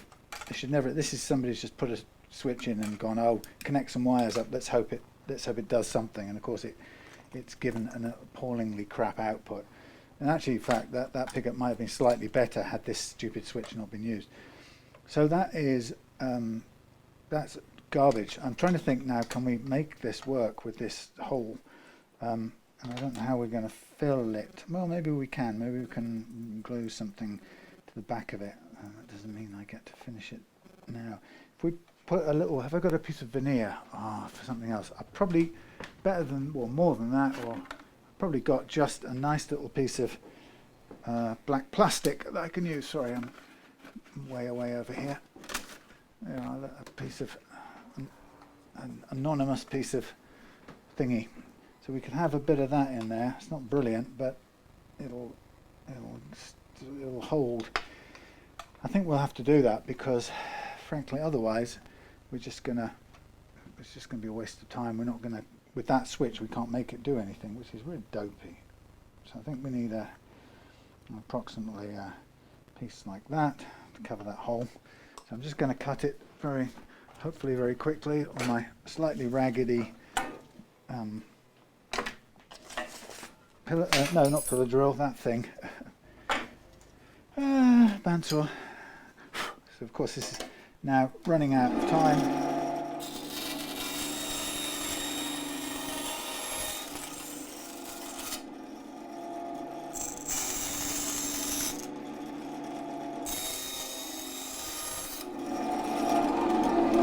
Okay, so there's a bit of chunky plastic. Which way around is it going to go? It's going to go down there, so I think there's plenty of room. No, that goes quite close to the thing. So we'll have to try it somewhere like that. And we're just really trying to glue in something that provides a solid surface, because I don't think we can fill in that hole in any attempted camouflagey sort of way. I don't think that's going to work. So it's a matter of, let's do the best we can do. There is a bit of, we could put a piece of timber in, but the problem is we're still going to be visible, and we want something stronger more than anything else. So that's what I want. I want a piece of thing. Now, the question is, what am I going to glue it down with? Really, am I going to use super glue? Will that hold long enough to do the job, or is it going to just come apart? Shall we give it a go? Shall we see? Now I need this to be far enough away. Let's see what this will do. I don't know if it's any good. It may just end up needing some resin, but we can try since it's inside here. Yeah, that's a terrible, messed up wiring attempt on the part of the Mr. and Mrs. Chinese person.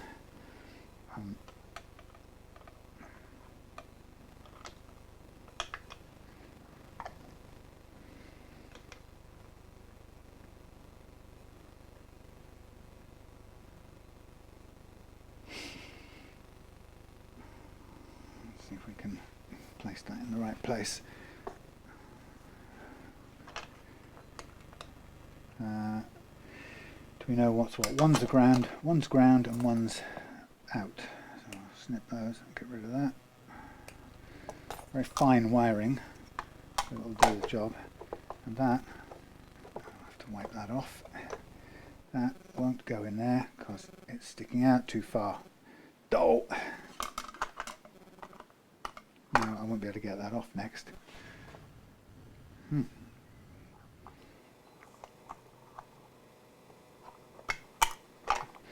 try that again. So we want the same approach, but not quite so close, please.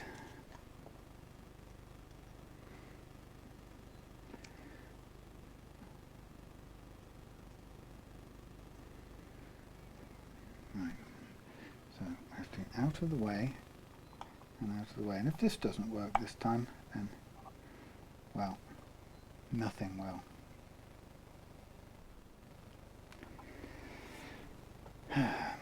Ho hum. Now I need some super glue debonder just to wipe this off the other side.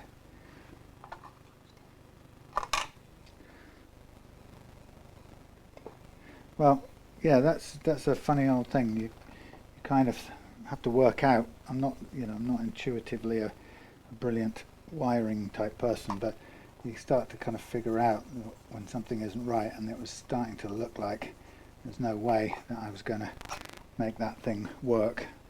And it just defied logic, really. If you've got one part of your, I don't know what the material is on here, that's a bit sticky. Yeah, I don't really know what you can possibly get out of that configuration, that kind of switch. There's not enough switching. This way is possible. We've got some activator here. Let's get that shot in there first of all, and into there. Okay. So yeah, this wasn't quite where I was expecting to go, but we will have to continue. I mean, it's not even that complicated, but unfortunately, started out. Okay, so there's me thing. Oh, still won't go. I have to prise it off after all of that. That's because that's going to there. Okay. Oh, that's over the thing. That's right. That's in the right place. Silly me. That's fine. Okay, let's just make sure that this thing here is set. That's set. Okay. So I want to try and give myself create a hole through there, and I'm going to use 1000 grit just to sand back this piece of finish of the pick guard here, because it's picked up. The pick guard has picked up a bit of shine. Not a nice material.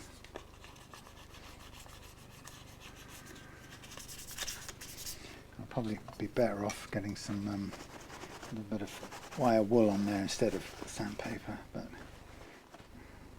right, so we want to go through there. We need a 6mm hole that's going to go in there to get this set up. So let us do that. 6mm hole. Let's get a 6mm drill bit. Come on, we'll get there. 6mm, 6mm. Yeah.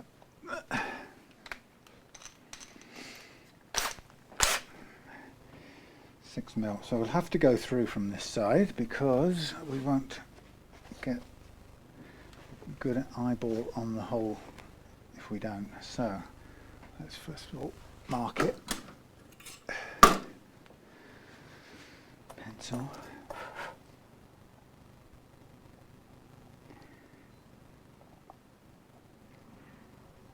So I'll get me a bit of scrap wood. That'll do. Put that under there. Under there. Under there. Hold it down.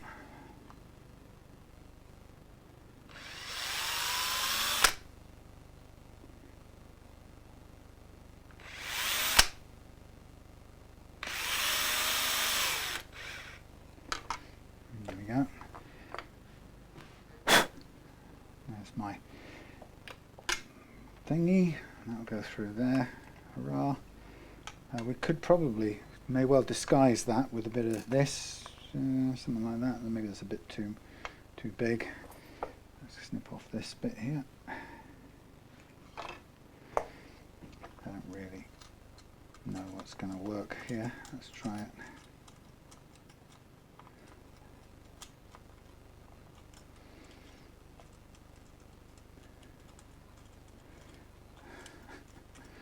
Would you go round? Would you stick there?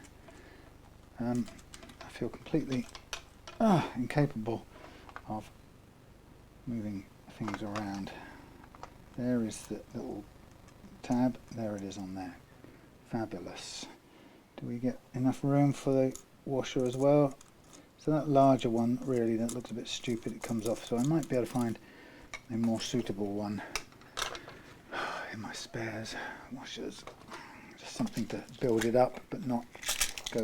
No, that's nuts. Why have I got washers? I've got the nuts and washers thing lined up wrong. I'm so sorry. This is nuts. I'm going to have to edit this wrong. Hold on.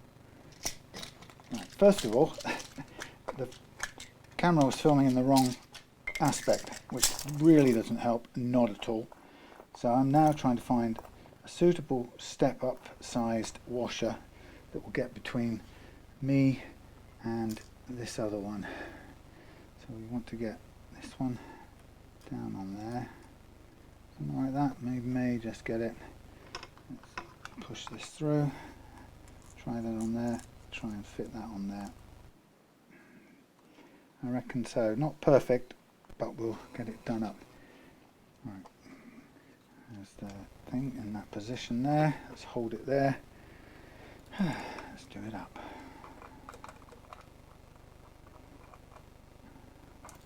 So that means it's going to go forward and backwards. Do we want it like that? No, we don't. We want up. Do we want up and down? No, let's go forwards. It was going forwards and backwards before. Let's do that.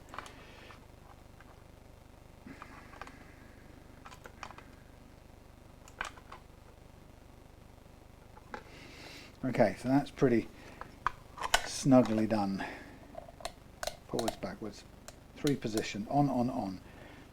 Right, terrific. So coming backwards, let's get our new pickup in place. No thanks at all to blasted fake EMG. Let's get this out of here. Small. Oh dear, it's all too much. I had it all planned and then it went wrong.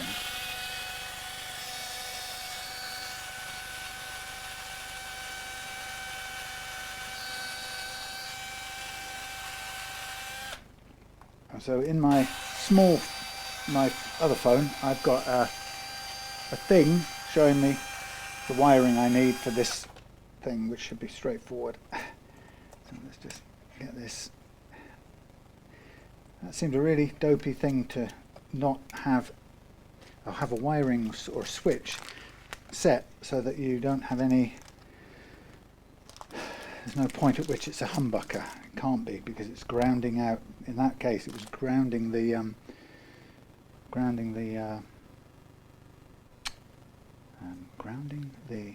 one of the coils throughout, so it couldn't have possibly have worked, which is totally stupid. Right, so I'm just going to load up the. Now, this I always find impossible. I'm trying to load up on a springs that are just way too big, so I'm going to chop these back because they are no point being so big. Come on. Let's make the job doable. Right, here we go. Where is the surround? So that's the base string side. Oh man.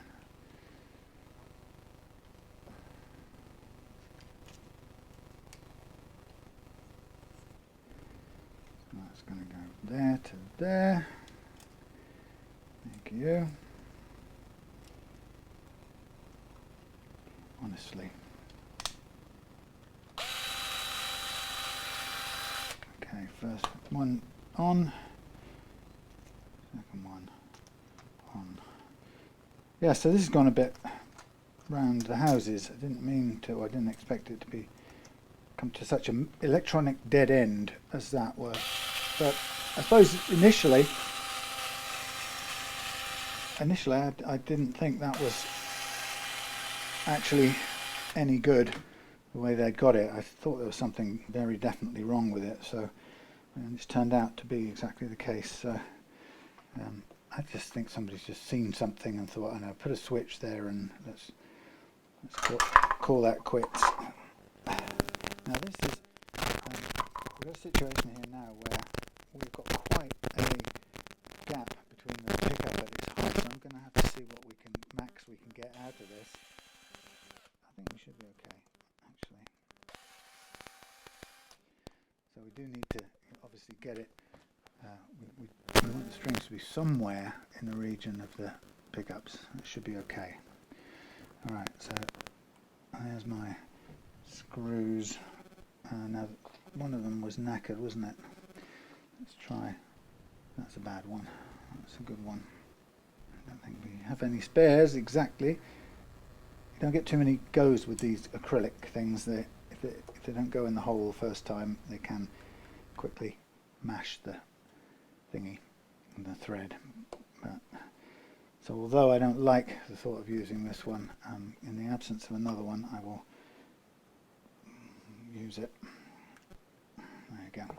Right, let's get these things out of the way. Washers out of the way. I'll be onto a quick bit of wiring in a minute, I think.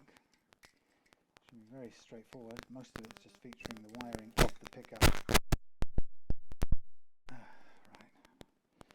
Here is the wiring of the pickup, all ready to go. Now we've got, let's get me drawing. I think I'm going to have to wipe this off and start again. So we've discovered that that actual thing there is just no good for anyone. So we knew the coil pair was green and white, didn't we? That's important. But we already know it's red and white on this one. Okay.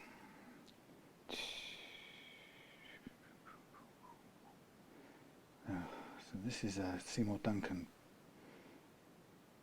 colour scheme. And of that, what we don't know now is, so red and white, we're assuming that's the, we're assuming that's the colour. Black is going to be the hot.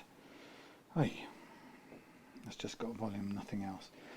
Okay, so here we're believing this Railhammer is following the Seymour Duncan colour code, and that means we're going to need to separate out the two coils like so, and we'll keep these little fillers out of the way. These go to the jack, don't they? No. What's this one? This is out from the switch. Right, let's draw this out. Sorry. Boring again for you. So we're going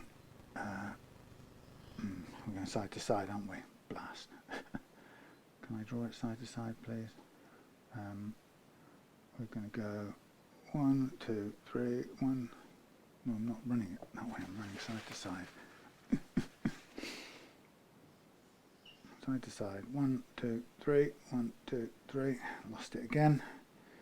Side to side. Right, so we have red, we have white, we have, and the white goes across to there. We have green and bare into here, green and bare into here, and we've got the black into the top one here, black, but it goes off to the input to volume pot. Okay, black to volume pot, and that leaves that one down there free. So that's me wiring schema. Quickly done. Like so. Okay, so in which case, worry about compressing that down in a minute. But we have got, so let's have the heater up on the, oh, what have I done? I've just knocked off the, well done. My knob's just come off the thing. Ooh, it's gone all spongy. Can we have it up full on? Right, so let's put that there. So we're going to go in our little, so we've got a crossover wire here, and that's going to be the white crosses over to the other one. Let's find a bit of cooperative wire, shall we?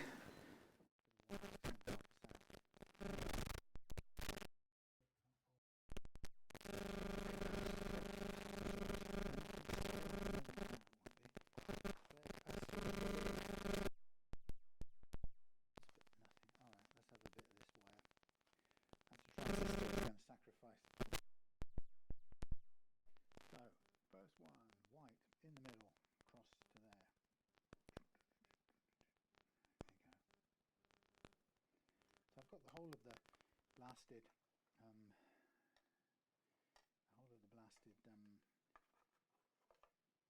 the word? Polishing out the frets to do yet, but I guess I'll get onto that. Right, we will get this white one in place first. So first of all, the extension across to the other side. There you go. Thank you. Extension done. Now we'll trim it. And then we'll go in with the white, one side of the coil pair. Now you don't get a lot of, it's a very small, fiddly little thing, considering how much pull there's going to be on it. Once it's all under the hood, it's going to have very little strain, but it feels extremely vulnerable until you've got a few of these contacts soldered in. Okay, so that's the white across there. Now we know it's going to be red in the top, and we've got black in the top right, but when a line out from black goes to, that's what it does, it goes to the input. So we'll get that one stripped back a little bit, which is to there. So I'll probably tin that a fraction as well. Sorry, this is not very detailed and it's probably excruciatingly boring, and I'll probably run out of memory before we get anywhere near done. I want to get this done tonight because I don't want to be here forever. Right, so this one is going to go out of here, and it will be what goes to the volume. Stay put, please. Don't mess about. So that will go with the black, which is here. So we'll just spin that round and push that through as well. Oops, missed. Both of those in place there. Neither of them wants to stay put. Right, now I will solder them into place. So that's the black being an output straight to the pot, but it goes into the switch as well. There you go. Soldered in, soldered in. We'll tidy this up just a fraction. Don't need any excessive overhangs. Right, so now we need the red to go in the top, like so. And ideally turn around and move out the way of the next one. That looks about right. And then we've got one more, which is the green and the bear together.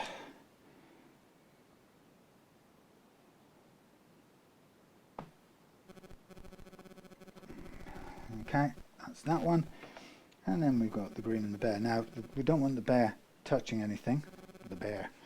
So we need to put a one of these on it.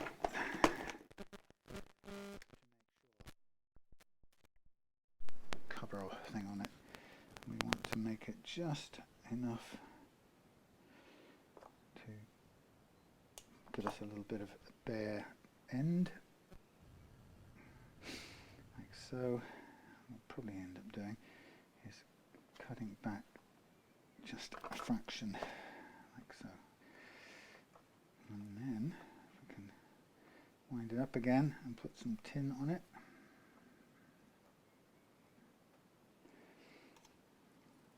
So those two go together in this first lug. And then, according to that, we have got our functionality done, except we've got one more to go, and that's a earth. Where does that one go? That earthed, originally that earthed the switch, but in this case we don't need to do it.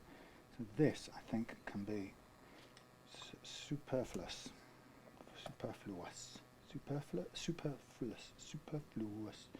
Now this one, I don't want it to go anywhere near the others, so whatever else happens, this has to go through and get pulled close up to the, oh come on man, there we go, that's not good. Give me a thing. Sorry, this is really boring, that's why I try not to ever video wiring jobs, because as you can see it's just fiddle faddle.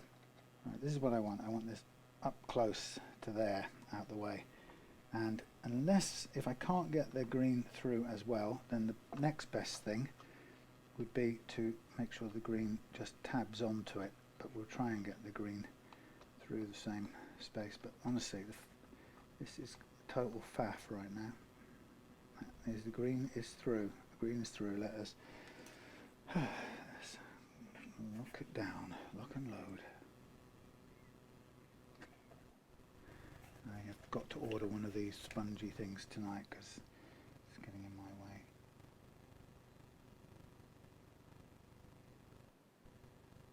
Okay, that's nice and solid. Cut the excess off right there.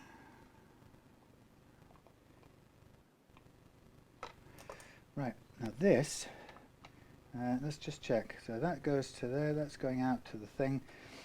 Oops, sorry, I'm not really bothered just a second about the freedom, the free running of the wires. It can just sit down there for all I care just now. What I'm concerned about more than anything else is to see that it will check that it works. So I guess the best way to do this would be to just get this in, keep it in place for a second, and then we'll try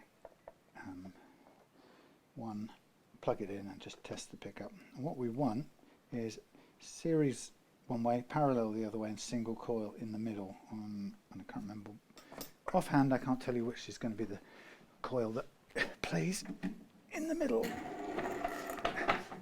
you please come out here?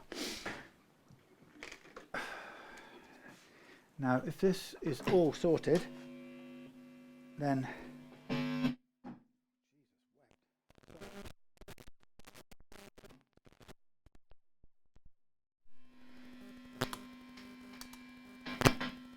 well, that's horrible. Let's just come back out there. What is not? What is no? I tell you what may not be. Did I forget to connect up the grounds? The switch doesn't need a ground. There's not. Is there anything grounding on that switch? No. Green and black goes there. Let's just check. We've got the ground from the bridge. That's correct. We've got the jack. Ground comes into there. Goes across to there. Top of that pot. Is there anything connecting these two pots together? Yes, that one and that one. Nothing's touching that one. Nothing's connected wrongly with that one. This is very noisy and high gain for a start. Can I just have something clean?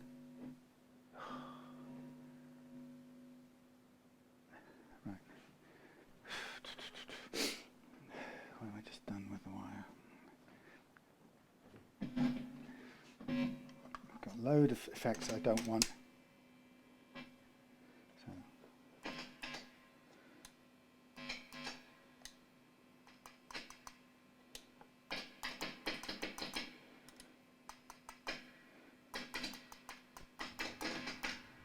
This doesn't feel very good at all, these wirings. I think anything else. Maybe volume on and off, full on, into there. That's across the tone part. That's the capacitor for the tone, That is output from the switch, which is the top right hand corner, black to volume pot. Top one is red, which should be the half of it. It could be into a very annoying trial period here.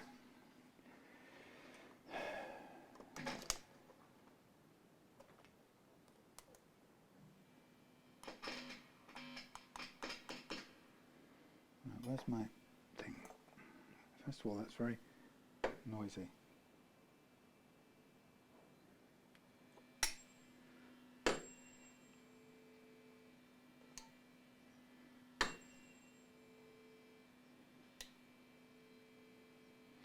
So none of them are working. What the hell is the matter with this? Double check. Sorry, this is boring, the most boring video in the world. I've got this on series parallel mini toggle on. Well, it's got on, but it can't be. Oh, wait a minute. So it doesn't go. Yeah, that's what it's supposed to be. If your mini toggle is an on three-way, this wiring will give you series, split, parallel. That's what it's supposed to be. Series, split, parallel, right? And it's whichever way it is, that's looking like that. There's a gap. That's white across to there. That's white. We hope that's the right one. White goes across there. Red goes into there. And that is assuming that the coil splits. See, what do we even know the coil split Seymour Duncan wiring? I haven't looked at one of those for a long time. Let's look at it up. Seymour Duncan wiring. Seymour. Sorry. Seymour Duncan wiring colors. Color code. Seymour Duncan wiring color code. So just tell me what the Seymour Duncan one is, please. Don't need it compared to everything in the world. Right, Seymour Duncan, and the coil split pair is, so the black is hot, which I thought it was, yeah, on Seymour Duncan. The coil split was red and white, it is on the Seymour Duncan, it was on the Railhammer.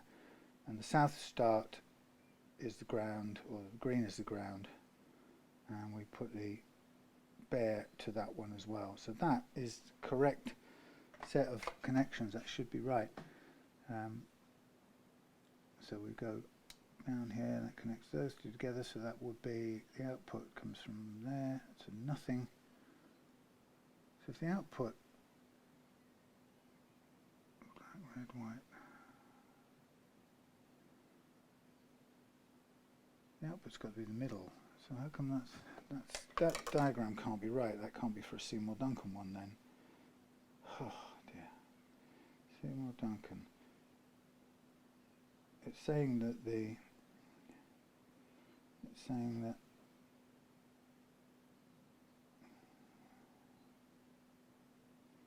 if you go those to there, you've got no output. How can that switch work? Oh my lordy. Series split parallel.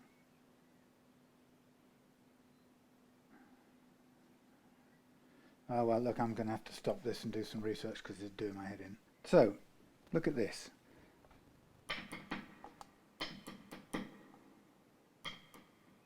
So we've got humbucker, rear coil only, humbucker parallel. So, you know what was missing? A single bloody ground wire. And it's absolutely crazy because the diagram I was using doesn't show, it's faulty, and it doesn't actually show that the bare and the green that went to the position on that switch in there, that had to be grounded, that lug. And of course it's logical when you think about it, but when you're trying your hardest and it's not working, you can't think logically. So anyway, before I knew it, that was, yeah, had to basically had to ground it. So nothing worked until it was grounded. So let me just put something under here a minute. Just going to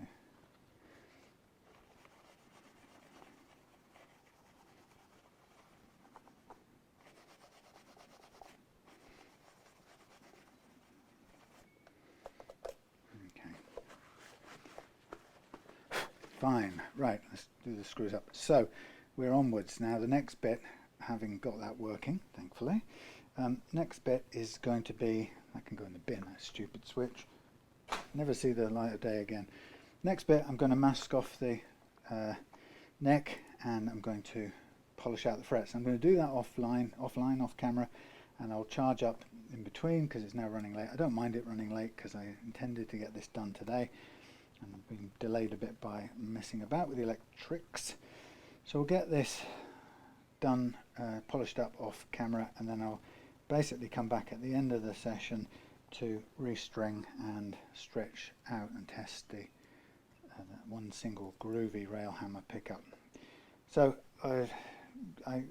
you know, my sort of motto is to you know, to always show what's going on and not cut away or edit. So I'll probably just leave all that stupid mumbling and grumbling about the electrics in place. However, of course you can avoid it and do something else or fast forward it. But like I say, I don't like to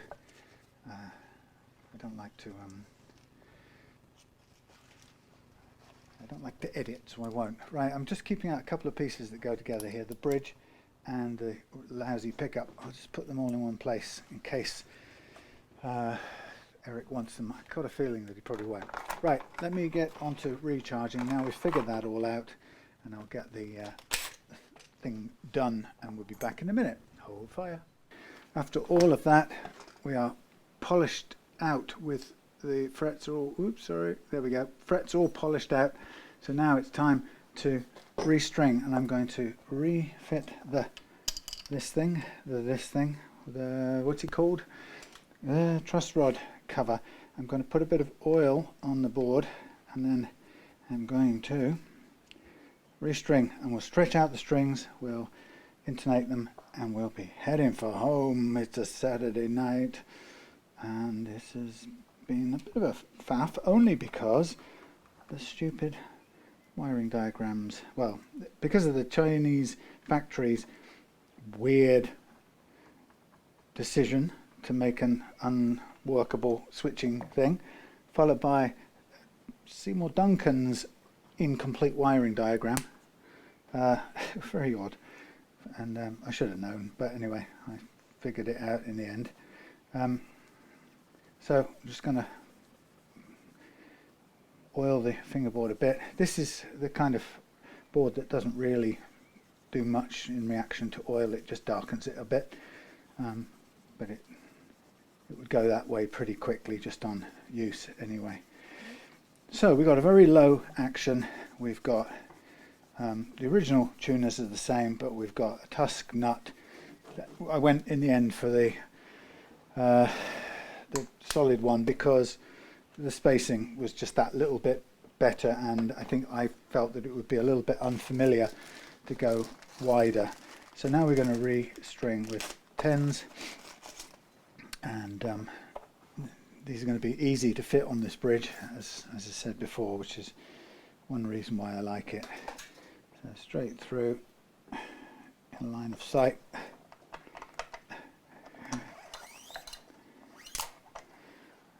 I'll just pull them all through first.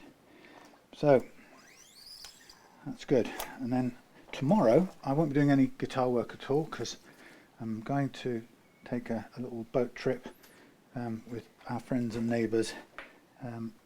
Rod, whose workshop I've used in the past, he's helped me out with lots of wood projects, but we're going to go out on their motor cruiser for a couple of hours, just tail end of the day, which will be nice. But he also wants me to see if I can help him figure out his nav station stuff. He's got what they call Lowrance, and he's trying to make some adjustments to, and it runs on 2 different screens on the boat, but he can't make one do what he wants it to do and the other one overrides it or something like that. Anyway, so I'm going to oh, I don't really have to do this. I normally fit these strings first, the D and the G and the D, sorry, but it's not critical to do that because it's not like it's holding down an adjustable tusk nut, which of course it was shortly before, but now we've got a fixed nut which is now glued in place. So we can just make sure the bridge tilts quite a lot. That's an amazing amount of tilt, but it still has enough break angle over the top, so we can use it. So to get the best stringing, I'll show you, I'll zoom in a second. My recommended method is as follows. I do it the same way every time, and it limits the amount of slack that goes onto the thing. The thing being the post. Right, so I'm going to get the D string here. Blimey, that doesn't half look funny. Right, anyway, so we're going to put this on. So do this the same for all the strings, right? So I pull it all the way through, line it up in the slot, pull it all the way through, grab it at the first fret and pull it back a whole fret's worth. Hold on to the held string, and then there's the loose string flopping around down here. Turn the winder, hold it tight and lock it so it starts to bend. As it goes round, allow the held string to go over the loose one. Keeping the held string taut, we then pull up the loose one and push the held string under the loose one as it comes round again. So those little turns kind of capture, they lock off this loose bit of string, and then we cut it off there. And it's a nice, limited, small amount of string going onto the post. I'll do it one more time on this top side, base side. So make sure it's in the slot, pull through, hold it at the first fret, pull back 1 fret, wind on, keep it taut, yank it so it goes above the loose one, and steer it round under, still under tension, underneath the loose one as you come round again. And then I'll cut it off here before it goes round any further. Now it goes round a little more than twice, but it's still a nice amount of, very good amount of stringing, and it's enough to hold the strings perfectly securely, but without too much slack captured. And you'll see in a minute, the amount of slack caught in the strings is a critical aspect of the guitar and making it play well. So as I did discuss with Eric when he brought the guitar over, it's a common misconception that the tuners are involved with the process of helping the guitar to stay in tune. It isn't the case. They have virtually no impact on the guitar staying in tune. The guitar stays in tune or doesn't stay in tune based on 2 things in equal measures, and it's really important to remember this. The first one is the nut, the condition and type of your nut. So if you have any friction in your nut slots, and if you have if the first fret action is fractionally too high, if there's any sticking at all in the nut, then it's going to cost you tuning stability, and it will do it for a lot longer than you imagine. And the interesting part is that even when you think that the even when you think you've got the nut slots free running, they can still be causing friction, and you won't know it other than your experience will be, somehow I can't get this guitar into tune and it won't stay in tune and it's annoying me. So to get rid of that, to get perfect tuning stability, I recommend replacing the nut for a tusk nut, and doing it in such a way that you fit the nut either as an adjustable, or in a case of a fixed nut like this one, you size it bit by bit from the bottom upwards using precise and careful measurements. And that way you'll end up with the perfect first fret action. You'll end up with nut slots that are as they were molded in the factory without any messing about, and you'll end up with you benefit from the what they call it, the Teflon impregnated nut, which is the tusk nut. And that, all those things together, will take care of that 50% of the tuning stability equation. Remember, the other 50% is what I'm starting to do now, which is the manually removing all the slack from your strings. And it also is not a straightforward process. You have to put time into it, like with the nut. And so I'm starting the stretching process. So to begin with, they're all floppy and horrible, so I'll get my tuning fork and we'll take a sort of guide tuning.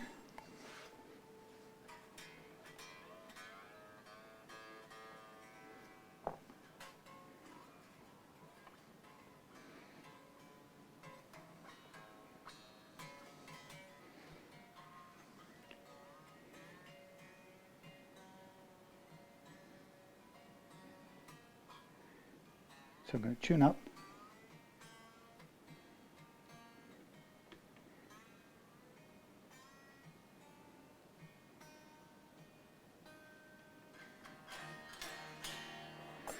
Okay, so there we're tuned up. And now I'm going to start the process of stretching, and I'm physically, manually stretching the strings to get rid of the slack. Now while I'm doing this, I'm also looking at the break angle over the saddles on the bridge here, and with this kind of bridge the break angle is quite minimal, and particularly because the thing is leaning forward, which all of those bridges do. However, as long as it plays okay, I'll call it a success, because you can't really do any better with this type of inexpensive bridge, and that's why it makes sense to buy the expensive ones.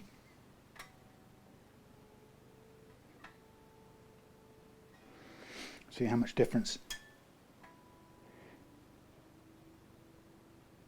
So all of that detuning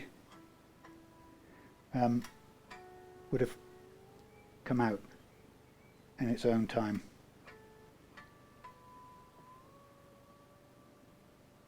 When you were bending notes.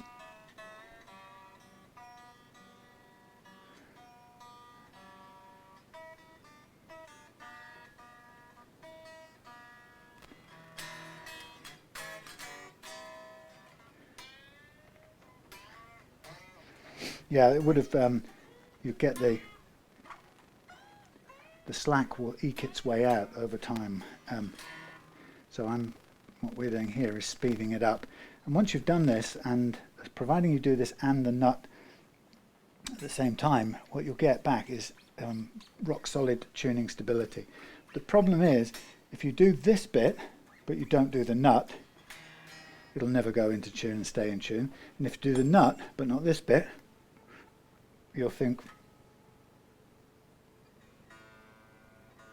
not know which one's letting you down.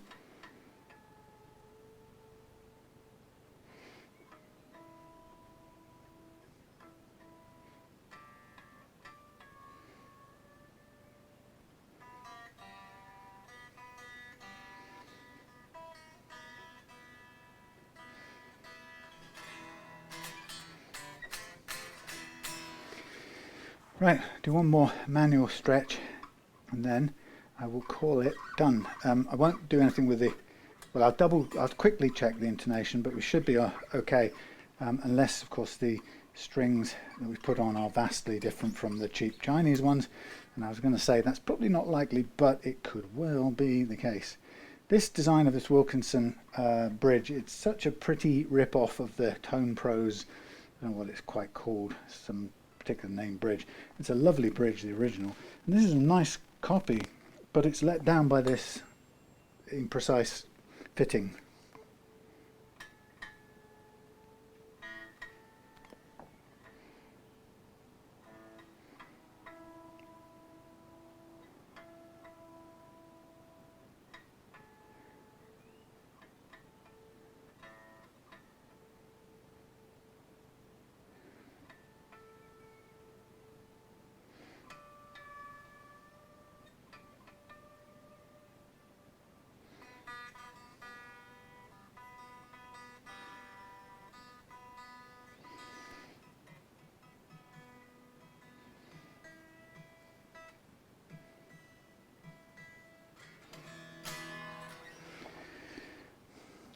this.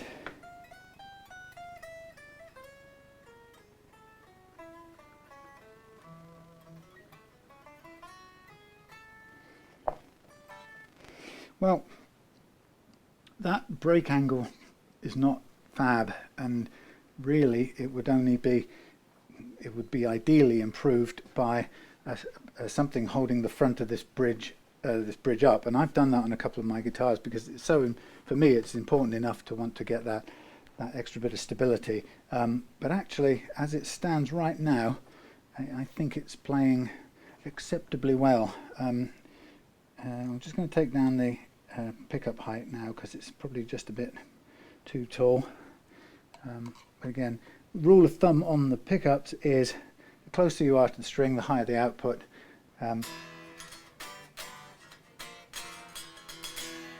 Higher the output, but they say the less tonal nuance. The further away from the strings, the smaller the output, but the greater the tonal nuance. Dynamics, maybe, is a way of putting it. So it's entirely your preference, and there is no absolute. But there we have it. That's it done. After a bit of a fight with the strange wiring that wasn't ever going to do anything, we now got a decent quality pickup in there. And yeah, that bridge, I wish I had some different posts that would stop it rocking forward as much as that. Looking down the other side, there's still a tiny bit of break angle actually, so it does play.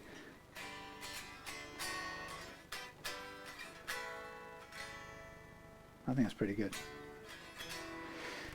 You can sort of go around endlessly finding the right, luck by luck, the right set of pair of pegs, which will be a little bigger than the previous ones and will hold the bridge just by chance, really. Hold it a bit firmer that way. The expensive Tone Pros version has locking caps which force the bridge to be exactly perpendicular to the body, but the cheap ones don't. So, but then again, this is a 15 quid bridge, so it's a much cheaper proposition. Anyway, I'm going to finish this now. Sorry about the various boring bits and faffing about, but I think now I'll go home and play this. I think we've got a very nice guitar right now. Let's just double check the relief and the action. Oh, I was going to check the intonation, wasn't I? Yes, relief's good, just as I want it. Let's quickly check the intonation just to be sure.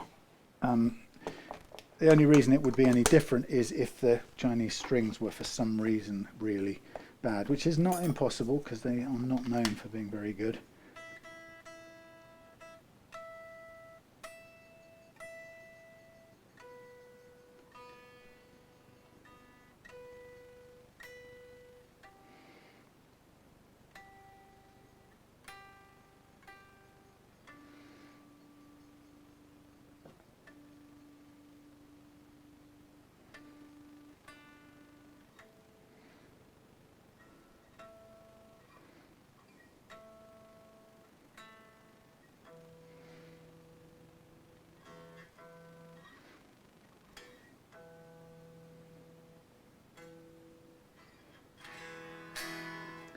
Lovely.